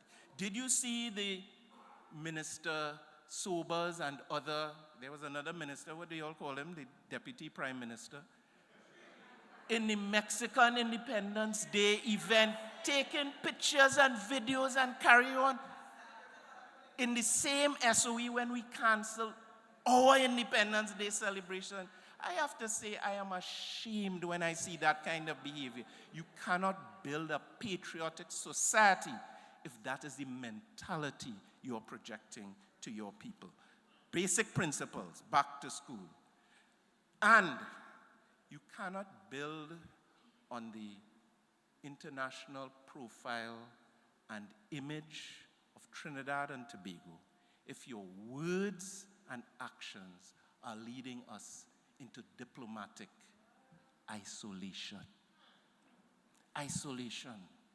Diplomatic isolation. When you look at our environment, CARICOM surrounds us. We are CARICOM. CARICOM is us. We are founding members of the Caribbean community. Every step this Prime Minister has taken and every word she has uttered is leading us into isolation from our very family in CARICOM. Look at that. She did not even deign to attend the CARICOM heads of government meeting in Jamaica. She couldn't be bothered. And has she ever given you, the citizens of this country, a reason for her non-attendance? She could not be bothered to do so. And more recently, she failed to attend or even send a ministerial representative to the Africa CARICOM summit in Ethiopia, when you saw the Prime Minister of Barbados with two of her government ministers accompanied her, plus multiple ambassadors and public servants, demonstrating the respect Barbados and other CARICOM member states have for CARICOM and for our African brothers and sisters, and for the promise and potential of the linkage across the Atlantic. So I listened when the United States of America slapped these 15% tariffs. I listened to the Minister of Trade. He had what seemed to be an intelligent response. He said, we are not afraid of the tariffs because we'll be looking at exploring other markets, non-traditional markets. But then in one of the biggest markets to be explored and exploited, we are sending all the wrong signals. That is what this Prime Minister is doing. And then most recently, the President of Colombia, very distinguished, young and dynamic president, basically reaching out to us via the public space. And the response from the Prime Minister was so undiplomatic, undignified, and unbecoming of the leadership of this great nation. It made me ashamed. It made me ashamed. Yes, I cringed. So the nation discovered, I knew it a little while before, that the Prime Minister is going to the United Nations General Assembly in a few weeks' time. So, you know what the drama will be. I don't have to tell you what the drama will be back in Port of Spain. I'm not getting into that. So she's going into the United Nations, and she's going to the United Nations General Assembly. I am not upset about that. I am glad because that's where a head of government is supposed to be. But my message to the Prime Minister in the prelude to her arrival in New York for that event is, you see, Trinidad and Tobago, we are a proud and sovereign nation. Our vote and our support must be earned. You approach Trinidad and Tobago with respect and dignity. You do not expect our automatic applause or consent or vote on any issue. You bring the evidence, you discuss, you analyze, you reason with us, and if we deem your approach deserving of support, Trinidad and Tobago will support. That is not blind acceptance or blind consent or a knee-jerk reaction to any scenario. Just because a large country wants to do something does not make it wrong. But by the same token, just because a large country wants to do something does not make it right. We judge circumstances by the evidence presented to us. So how should we determine our positions? How did we, in the People's National Movement, determine our foreign policy positions? It's not by what is convenient. It's not by who we like and who we don't like. It doesn't work like that.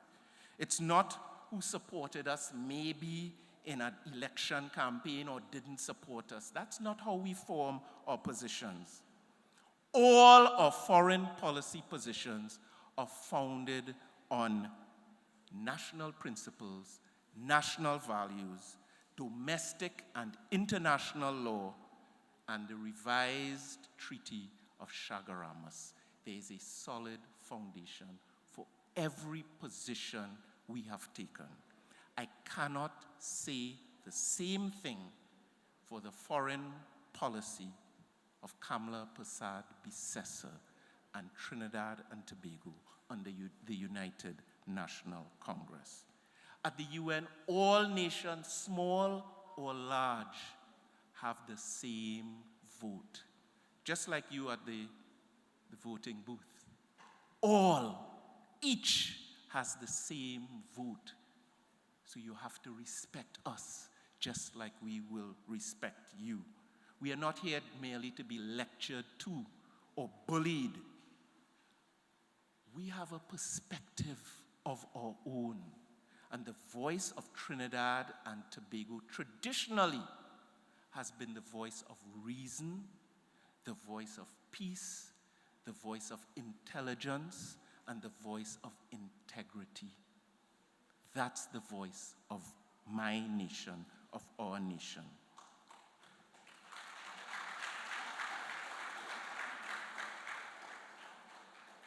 So we know that Trinidad and Tobago does not produce cocaine. If there's cocaine here, it has come from somewhere else. We also know that Venezuela does not grow and produce cocaine. So if there's cocaine leaving there, it also came into there from somewhere else. So when we see a narrow focus on just one movement, intelligent people will ask questions. And that's what we've been doing. We've been asking questions and expecting, hoping for intelligent and respectful answers, not empty rhetoric. So if a suspicious boat is leaving Trinidad and Tobago shores, as has happened, and going somewhere else, I don't expect any sovereign state to assume that that boat is leaving this country at the behest of the government of Trinidad and Tobago and bomb it to smithereens. It does not work like that. And when Venezuela itself had increased its rhetoric and threats with respect to the Essequibo region in Guyana, what did Guyana do? They didn't talk about invading Caracas with their big friends or anything like that. They sought the recourse of international law.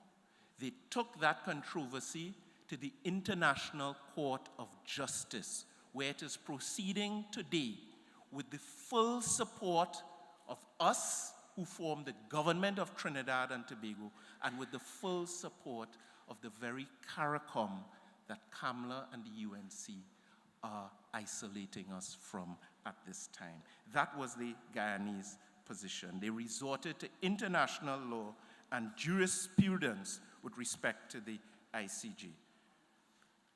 Quick question. Do you know what the distance is between Florida and Venezuela? It's 2,400 kilometers. Do you know what the distance is between Trinidad and Venezuela? 11 kilometers. So if you expect our perspective on a neighboring country to be identical in every respect to that of a country that is 2,400 kilometers away, you are making a grave mistake. I will leave that issue at that. But to our friends in Tobago, I realize Tobagonians have not been complaining when they hear the war generals talk about Trinidad is very supportive of this armada and war effort, because Tobago is saying, I'm glad you all are leaving me out of that talk. Trinidad, everything is Trinidad. Fair enough. When I was the foreign minister of Trinidad and Tobago was at its strongest on the issue of nuclear non-proliferation. This nation was absolutely sound in its abhorrence of nuclear weapons and their spread across the world, because they imbalanced the world, and in one fell swoop, humanity could become extinct, and every other creature could become extinct on this planet. But just because we abhor nuclear weapons, if a country accuses another of harboring weapons of mass destruction, do we automatically clap and clamor for invasion and regime change? That actually happened at the United Nations, where presentations were made about yellow cake, and it was a whole controversy. Trinidad and Tobago then adopted a very responsible position and never supported the invasion of Iraq. I'm lodging these things in the national record and mindset. You can understand the implications for what is going on today. Our support should never be taken for granted. You have to bring the evidence to us. So just because we don't like weapons of mass destruction doesn't mean that we'll automatically support you in an allegation against another sovereign state. And just because we abhor illegal drugs, if you just use a little catchphrase, it does not mean that our support should be automatic. Our position is always based on what? Evidence. Evidence.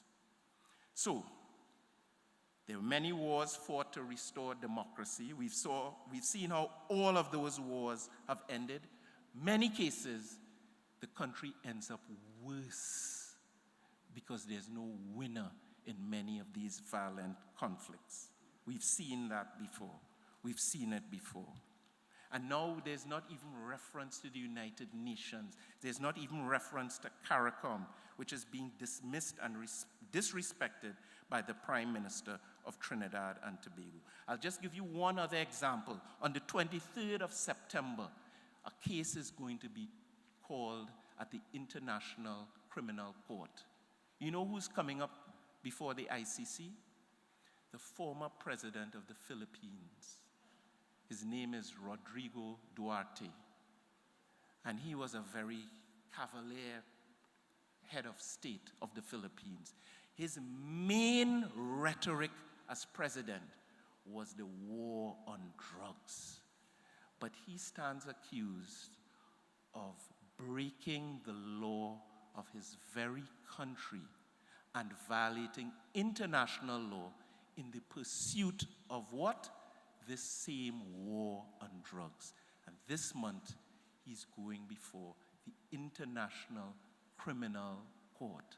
So just because you're saying, and you know what he was saying, Philippines first, I put my country first. But if in so doing you are breaking the law, watch out. You might pay a heavy price down the road. So I hope those who need to listen are listening. And at a basic level, you cannot convince me that your government is serious about drugs when you have selected as a member of your government the only minister I'm aware of on video record using and advertising and offering expertise on the use of drugs and the combination of marijuana and cocaine on videotape, was a minister then, and guess what? Back as a minister now. It don't add up. It does not add up. You cannot convince me. So yes, the PM should be going to the General Assembly, but not to parrot somebody else's rhetoric, to represent Trinidad and Tobago. I remember David Rudder had a great song, Rally Around the West Indies. And in that song, he had a rhetorical question. Does this world, does it still need small islands? And my answer to that is yes. This world still needs small islands like Trinidad and Tobago because we have a unique sovereign perspective of our own. We have a voice, we have an identity, we have principles and values which should never be muted in subservience to anyone else. Friends of all, including friends of the United States of America, but satellites of none. Friends of all, but satellites of none. So, if the issue is Gaza, Trinidad and Tobago has a voice and a perspective. We have not heard that since the 28th of April. If the issue is the International Criminal Court, which is under attack right now, Trinidad and Tobago has a sovereign position because we are founding members of the International Criminal Court, thanks to A.N.R. Robinson. We have a voice on that matter. We haven't heard it since the 28th of April. That voice, that unique Trinidad and Tobago voice, does not use words on the international stage like carcasses and blow them to bits and pieces. That's not the voice of Trinidad and Tobago. That's another voice. That's an echo. That's a parrot.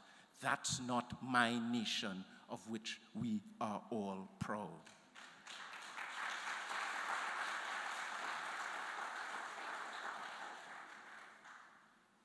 And when another sovereign state requests your assistance to retrieve dead bodies, it is a violation of the Geneva Convention and international law to refuse to assist.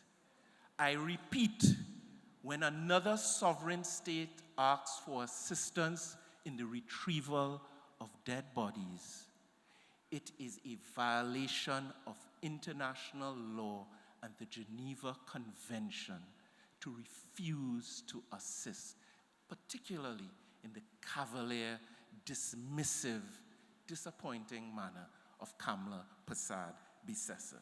So all of this just seems too much for the UNC, but there's good news for Trinidad and Tobago. Waiting and growing and building in the wings is the People's National Movement. I end by saying thank God for the PNM. Thank God for the first Prime Minister, still the first Prime Minister of Trinidad and Tobago, Eric Eustace Williams, Dr. Eric Williams, and thank God for our next Prime Minister, the Honorable Pennelope Beckles Robinson, who is everything they are not. Great is the PNM. Great is the PNM. And we shall prevail. Well, I know what I God bless. believe. Lucky for you, my friend. I in a good spirit. I drink in a good spirit. The vibes right up to the limits. So don't hold me down. Don't fight me down. Good spirit. I drink in a good spirit. The vibes ain't Thank you so much, Senator Dr. Amery Browne, for your thoughtful and powerful contribution. Please give him another round of applause, ladies and gentlemen. And now, PNM family, it's time for a moment of culture and pride, which we in the PNM possess. Tonight, we are blessed to have with us a panelist extraordinaire, a young man who has already made his mark as one of our shining stars. In 2024, he was recognized with a National Youth Award by the Ministry of Youth Development and National Service under the PNM administration for his outstanding contribution to culture and music. Please welcome to the stage the brilliant Emmanuel Joseph.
Thank you so much, Emmanuel Joseph. And his MP just reminded me that Emmanuel Joseph is, in fact, a member of Diego Martin West. So put your hands together one more time for a member of his constituency. And now, PNM family, it is my pleasure to invite a dedicated young soldier of the People's National Movement to the microphone. He hails from right here in Diego Martin West, serving faithfully as a member of Party Group 27. Please welcome John Paul, who will introduce our political leader.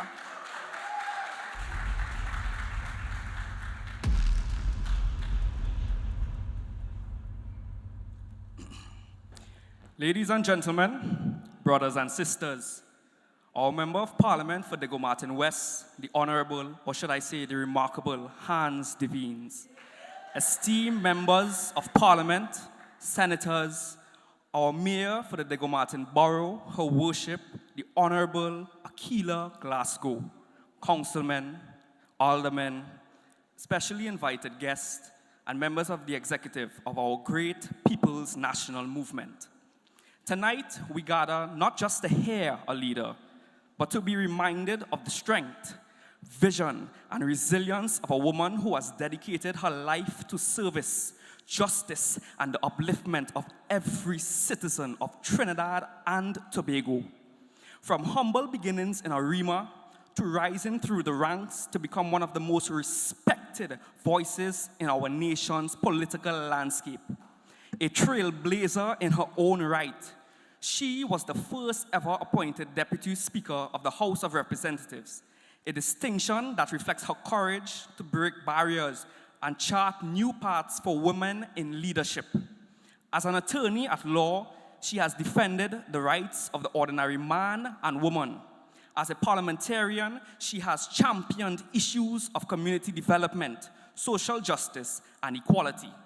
As a diplomat, she has represented Trinidad and Tobago on the world stage as our United Nations ambassador, ensuring that our small nation had a strong voice in global affairs, advocating for gender equality and climate action, just to name a few, setting the stage to become Vice President of the 74th session of the General Assembly. But beyond the offices she has held and the titles she has earned, the Honorable Pennelope Beckles means something greater to the people of Trinidad and Tobago. She represents hope, perseverance, and the promise that no matter where you come from or your circumstances, with dedication and service, you can rise, lead, and inspire. She has stood firm through challenges, remained loyal to her principles, and continued to place people at the heart of politics, something that the current administration in power continuously fails to do. Tonight, we welcome a leader who embodies the vision of the PNM, progress, nation building, and a future of opportunity for all. A leader who is not just walking in the footsteps of our great founder, Dr. Eric Williams, the first Prime Minister of Trinidad and Tobago, but who is also paving the way for the next generation.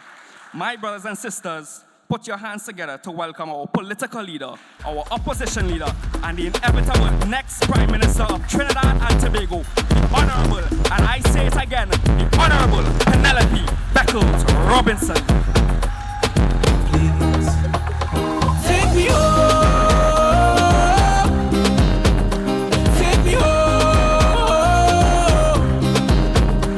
take me to a place where my heart don't feel no pain. Take me home, take me home, take me home. Well, everybody's shouting up, right there. It's about me deep down inside there. And if you're looking for me, you're gonna find me, right there. Great is the PNM. Right there, it's about rhythm deep down inside there. Take me home, take me home, take me home. Wake me up before I fall asleep. Yeah. Great is the PNM. PNM posse. Great is the PNM. Diego Martin West posse. Diego Martin Central posse. Diego Martin East posse. Northeast, all right. I just want to know if Mr. Imbert awake, that's all.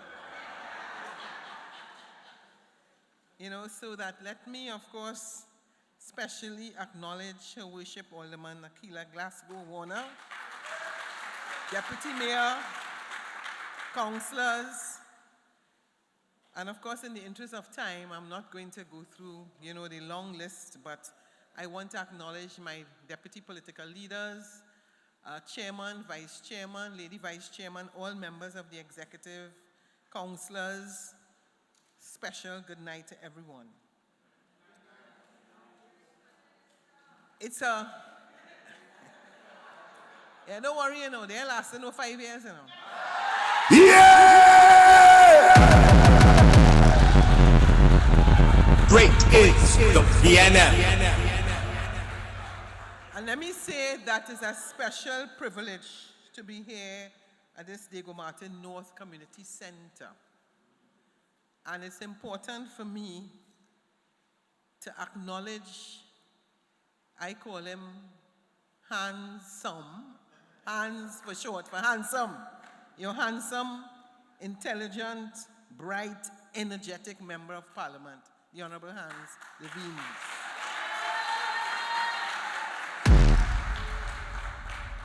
But it's important as we have this meeting here in this Diego Martin North Community Center. I just want to take a few minutes to acknowledge the work of your former Member of Parliament, the Honorable Keith Christopher Rowley.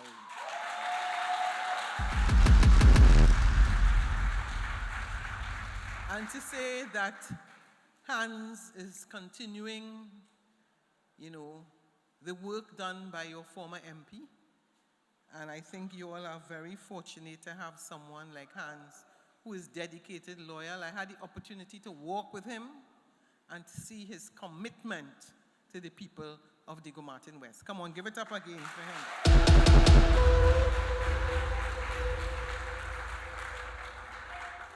But just following very quickly on what Minister to be, because I mean, when we win again, I don't know, you know, Colm might change his mind.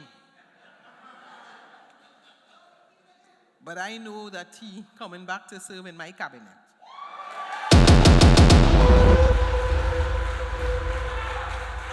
Yeah!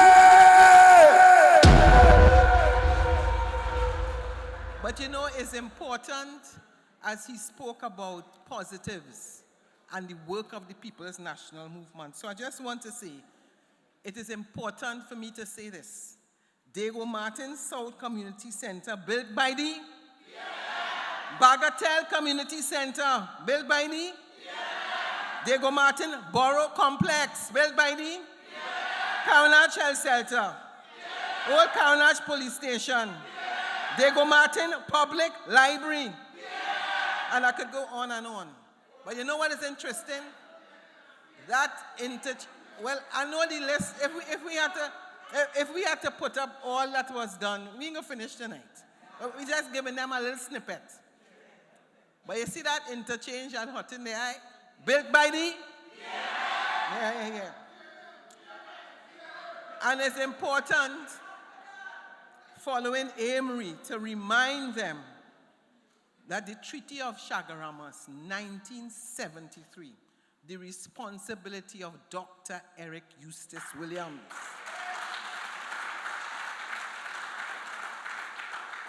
And it's very unfortunate when some people either didn't went to school, whether they were sleeping when the teacher was teaching, to not know that Dr. Eric Williams was the first Prime Minister of Trinidad and Tobago. Yeah!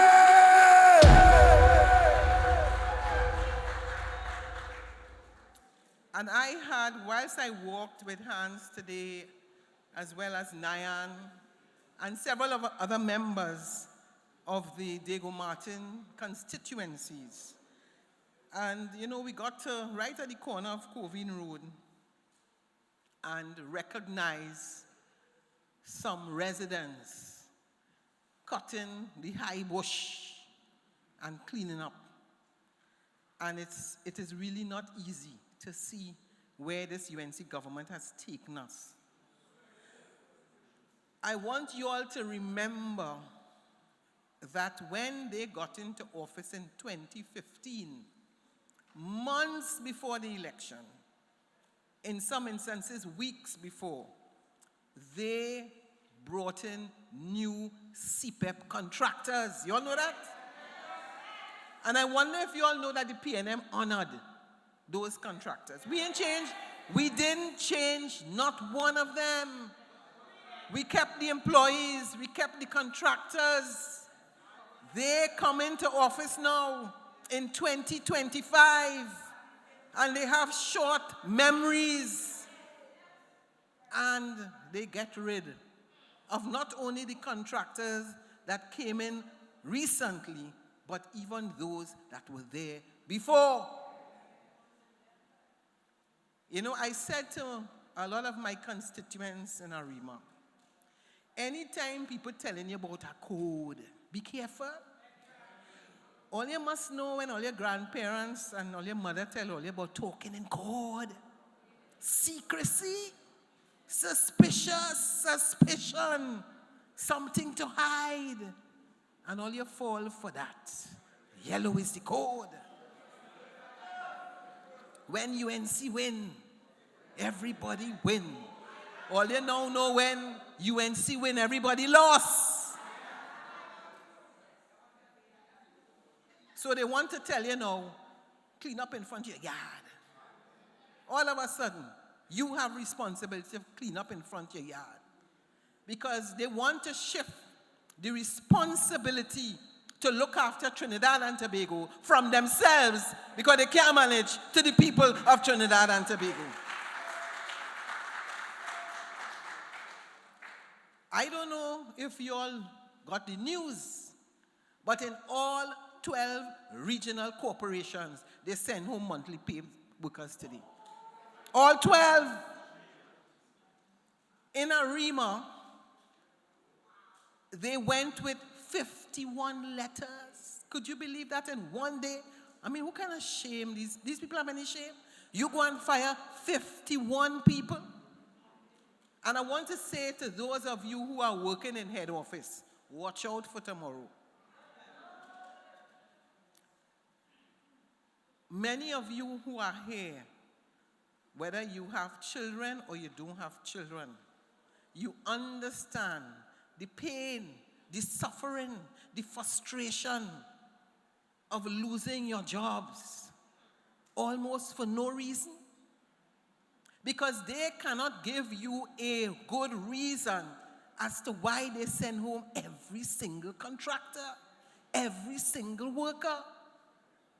And I remind you, you know, because you would have been sitting at home and you would have been watching the swearing-in of the Honorable Kamla Prasad Bisesa. Every word. I love you. I love you. I love my people. How you just love people and fire them? How do you love single mothers and send them home? Not only send them home, you know, you send them home just a month or two before school reopen. Wicked. And some people are upset when we make that point. Because you know that there were many of the CPEP workers who decided to give these people a chance. Because when they pass wrong, they promise you ham, lamb, and jam, and they buy it.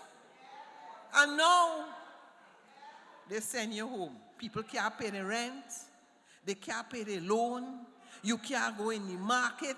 You can't buy no groceries. I mean, what manner of man and woman would do that to the people of Trinidad and Tobago? That's the question I ask you.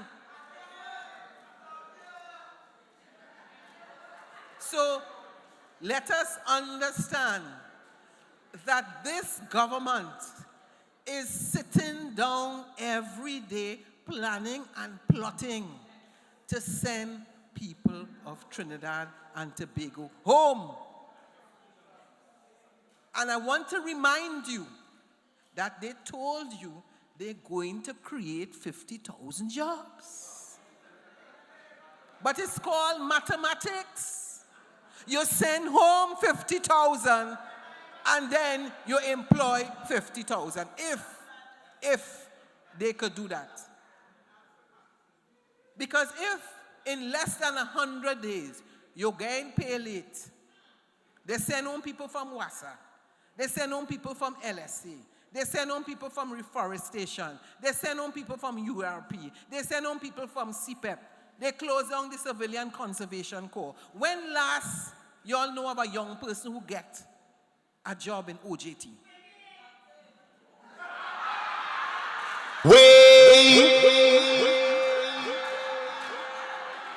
I ain't hear that.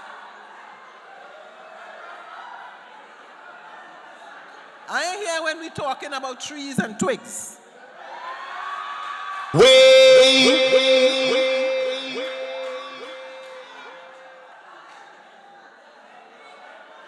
And as I walked in Covine today, I was reminded by one of the councillors, because you know, we get concerned when they're not picking up the garbage. You see, when you walk, and this is the rainy season, all you see what happened downtown? It's bottles, everything floating. Every single Trinidadian and Tobagonian understands. Once we see flood and we see rain and so, you know CPEP coming? You're sure the place going and get clean?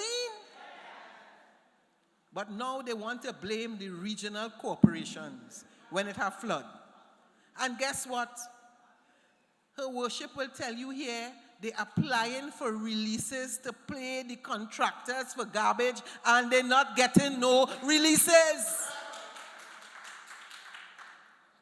When we were in office every Monday morning, they apply to the Ministry of Finance, but they're giving money, but they come now and they only giving money to their corporations, and they are stifling and suffering the People's National Movement corporations.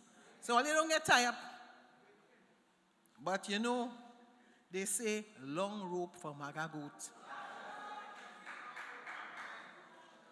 And we understand the leadership, the members of parliament who are here, who have taken their time to be here, understand the frustration, recognize some of the mistakes that we have made. And they don't like me to say it, but I will say it. As Mr. Imbert said, we made mistakes. And to the people, because a lot of you in Diego Martin West did not come out and vote for Hans. Some of you didn't come out and vote for Colm. Some of you didn't come out and vote for Symon. But all you regret it. When all you see what all you get for government and governance, what is passing for government and governance. And we want to say to those of you who stayed home, we want to say to those of you who are not happy with the People's National Movement performance over the last couple years, to those of you who felt disconnected, and those of you who felt that we were not listening, I'm here tonight to say to you, we are sorry.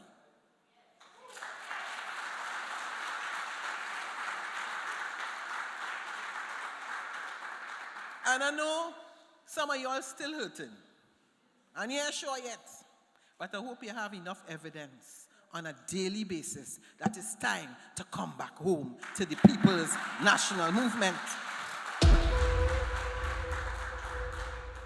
So I want to say to the CPEP workers, to the reforestation workers, and to many of you who are frustrated and you're not sure you're going to pay your rent, and you're not sure how your children will go to school,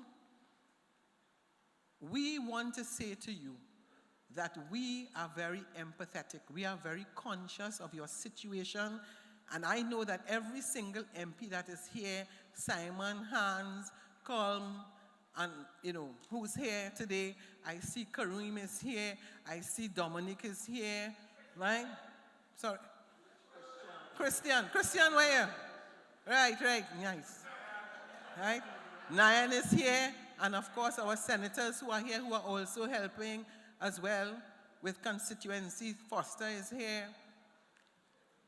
That we have, in many instances, as Karim said, he took 2 months of his salary to help his constituencies for Laventille West.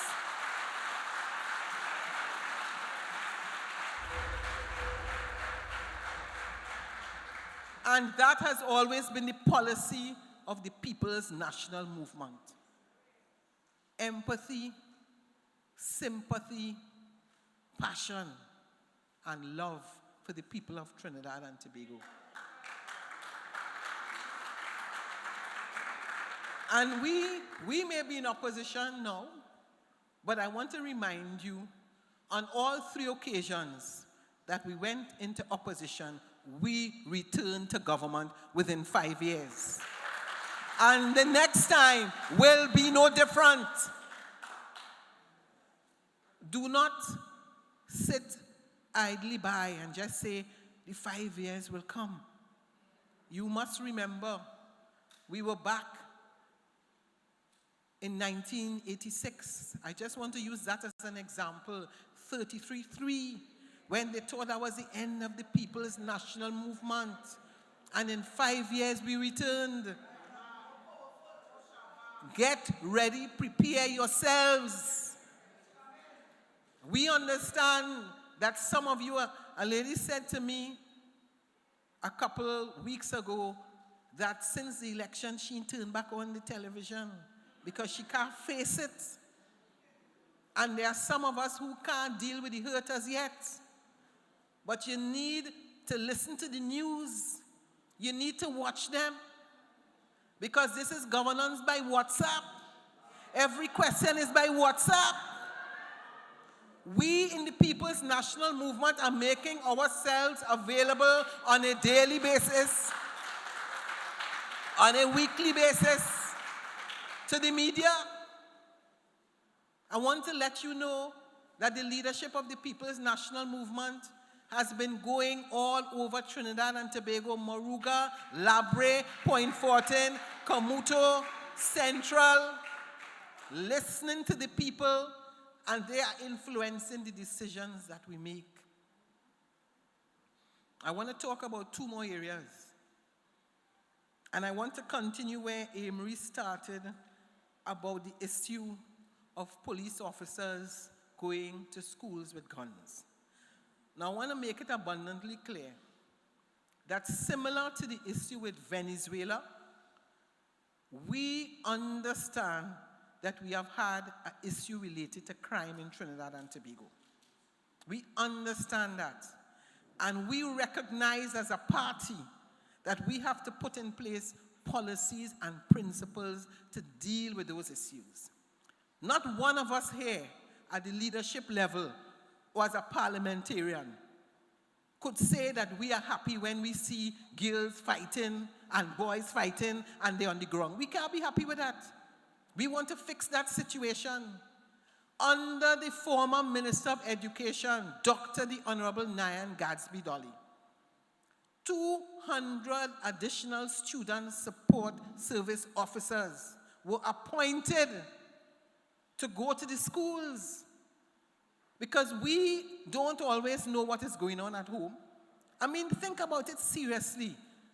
The predicament in which parents are finding themselves now. Just think about it. Your child is going to school. You have 4, you have 3. One get books, the other 2 ain't get. One get a bag, the other 2 ain't get. And they go to school. And then they come in home. They extend the vacation by a week. You have to find food for those children. And you have to deal with them when they come home. And some of them are going to school and acting out all the challenges that exist at home.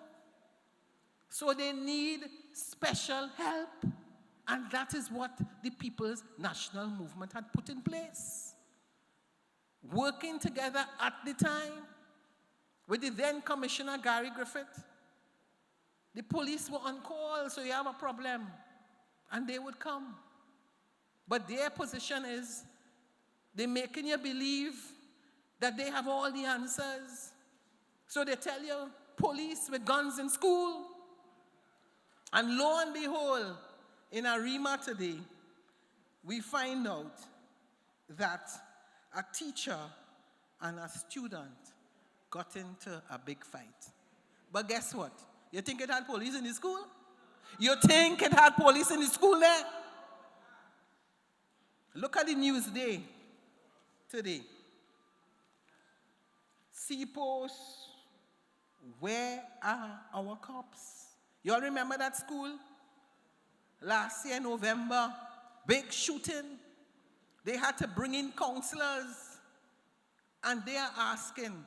And so the question we ask ourselves, what is the criteria they use to determine where they send police officers with guns?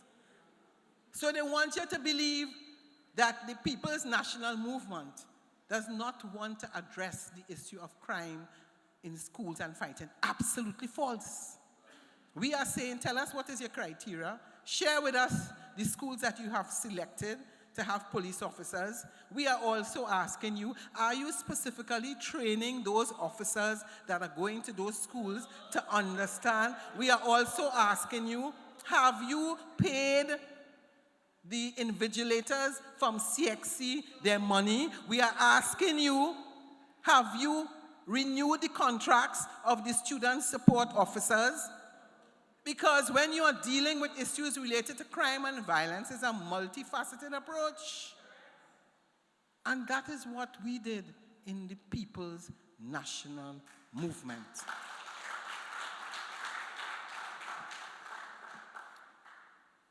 So we continue to be very concerned about this matter, and we are asking this government that the children of Trinidad and Tobago, as Dr. Eric Williams says, the future is in their book bags. That has always been the policy and principle of the People's National Movement.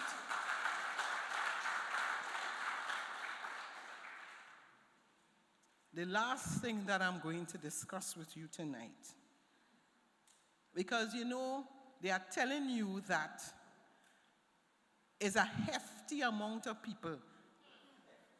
I mean, I'm not sure. I try to find out what is the definition of that word.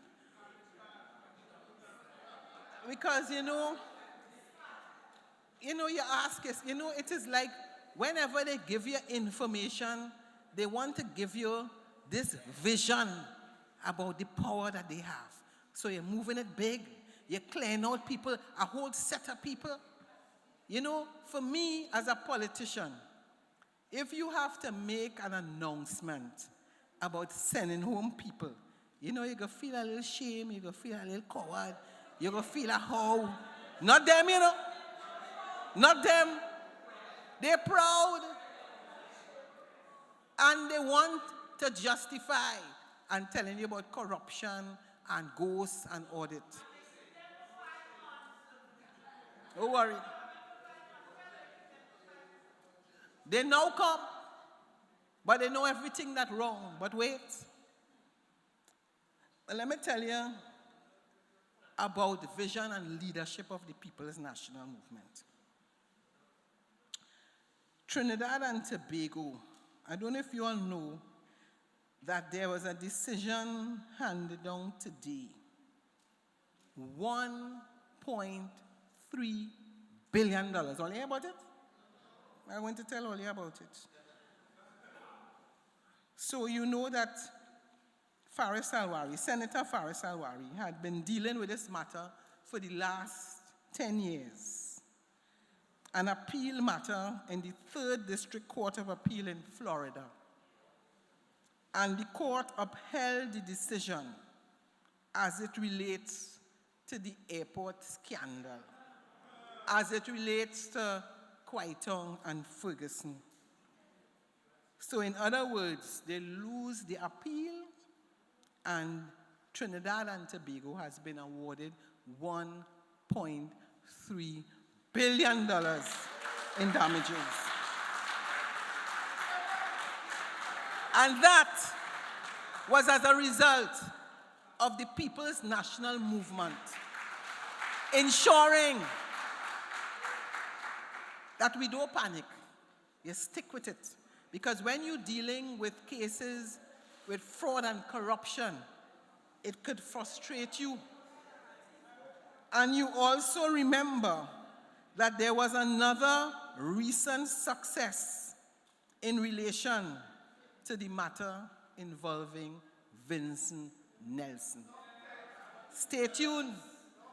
Last week and this week, we are on a roll. We have to ask ourselves, who next? So, I want to say to the people online and to all of you listening that it is very important for us to be vigilant, for us to be focused, and not to get distracted. Do not be surprised that every week, in some form, they're going to be trying to come for one of us and to make all kind of allegations. So it could be Brian today, it could be Foster tomorrow, it could be Penny the next day, it could be Colm, and they go in and they go in. But we waiting because we understand very well that in the People's National Movement, we have worked very hard. We have worked very hard to protect our integrity. We have worked very hard to develop policies and principles for the people of Trinidad and Tobago. There is absolutely no area, whether it be housing, whether it be healthcare, whether it be crime, national security, education, that the People's National Movement has not developed policies and principles to ensure a better standard of life for all the people of Trinidad and Tobago. So let me just close, because we have had a very good evening. I am proud of all our speakers today.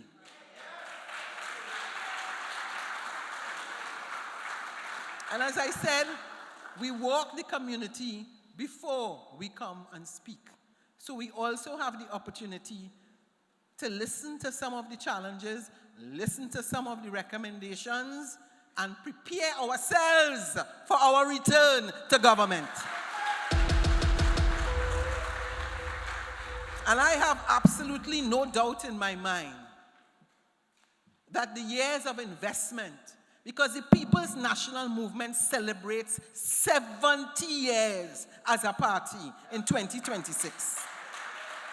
We ain't coming town yesterday, and we haven't been changing, because there are many of you sitting right here. You don't know about the ULF, okay? You know about the DAC. You don't know about all these multiplicity of parties that have changed, Club 88, that have changed over time. We in the PNM, as Foster said, we remain PNM, PNM, PNM, all the way. So I just want to thank you for coming out. I want to thank you for your continued support of the party. I want to thank you for your commitment, for your support of all the various members of Parliament who are here. I want to thank those of you who have not given up on the People's National Movement. And I just want to ask you to continue to have faith. I am the first female leader of the People's National Movement. Yeah! And as we prepare to take government, we are ensuring that our team gels. We know we lost the election, and we are not here to pretend that everything is perfect. Everything takes time. When you're rebuilding, it takes some time. All right? And therefore, there are those who will distract you and say all kinds of things. But don't worry about that. That is part of the cause. That is part of it when you're rebuilding. You have challenges, but that is all part of preparation. So as we prepare, as we join together, as we build our team, and as we get ready, great is the PNM. Great is the PNM. And the child prevail.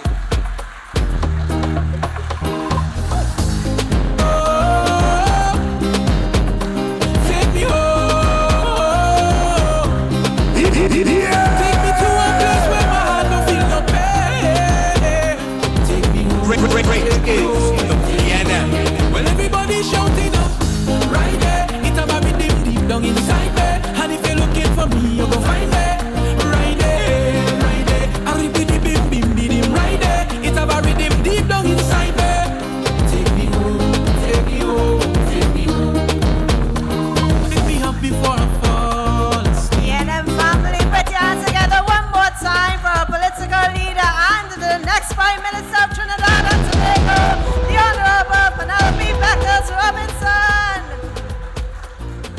Great is the PNM. Ladies and gentlemen, what an evening it has been. Our political leader reminded us that the PNM has always been and will always be the party that stands in defense of the people. On behalf of the People's National Movement, we thank you for coming out in your numbers, for your energy, and for your unwavering support. Let us leave here stronger, more united, and ready to carry the message across every community that great is the PNM, great is the PNM, great is the PNM, and we have and shall prevail. Travel safely, may God bless you, and may God bless our beloved nation, Trinidad and Tobago. Good night. Making your noise, I can't hear you.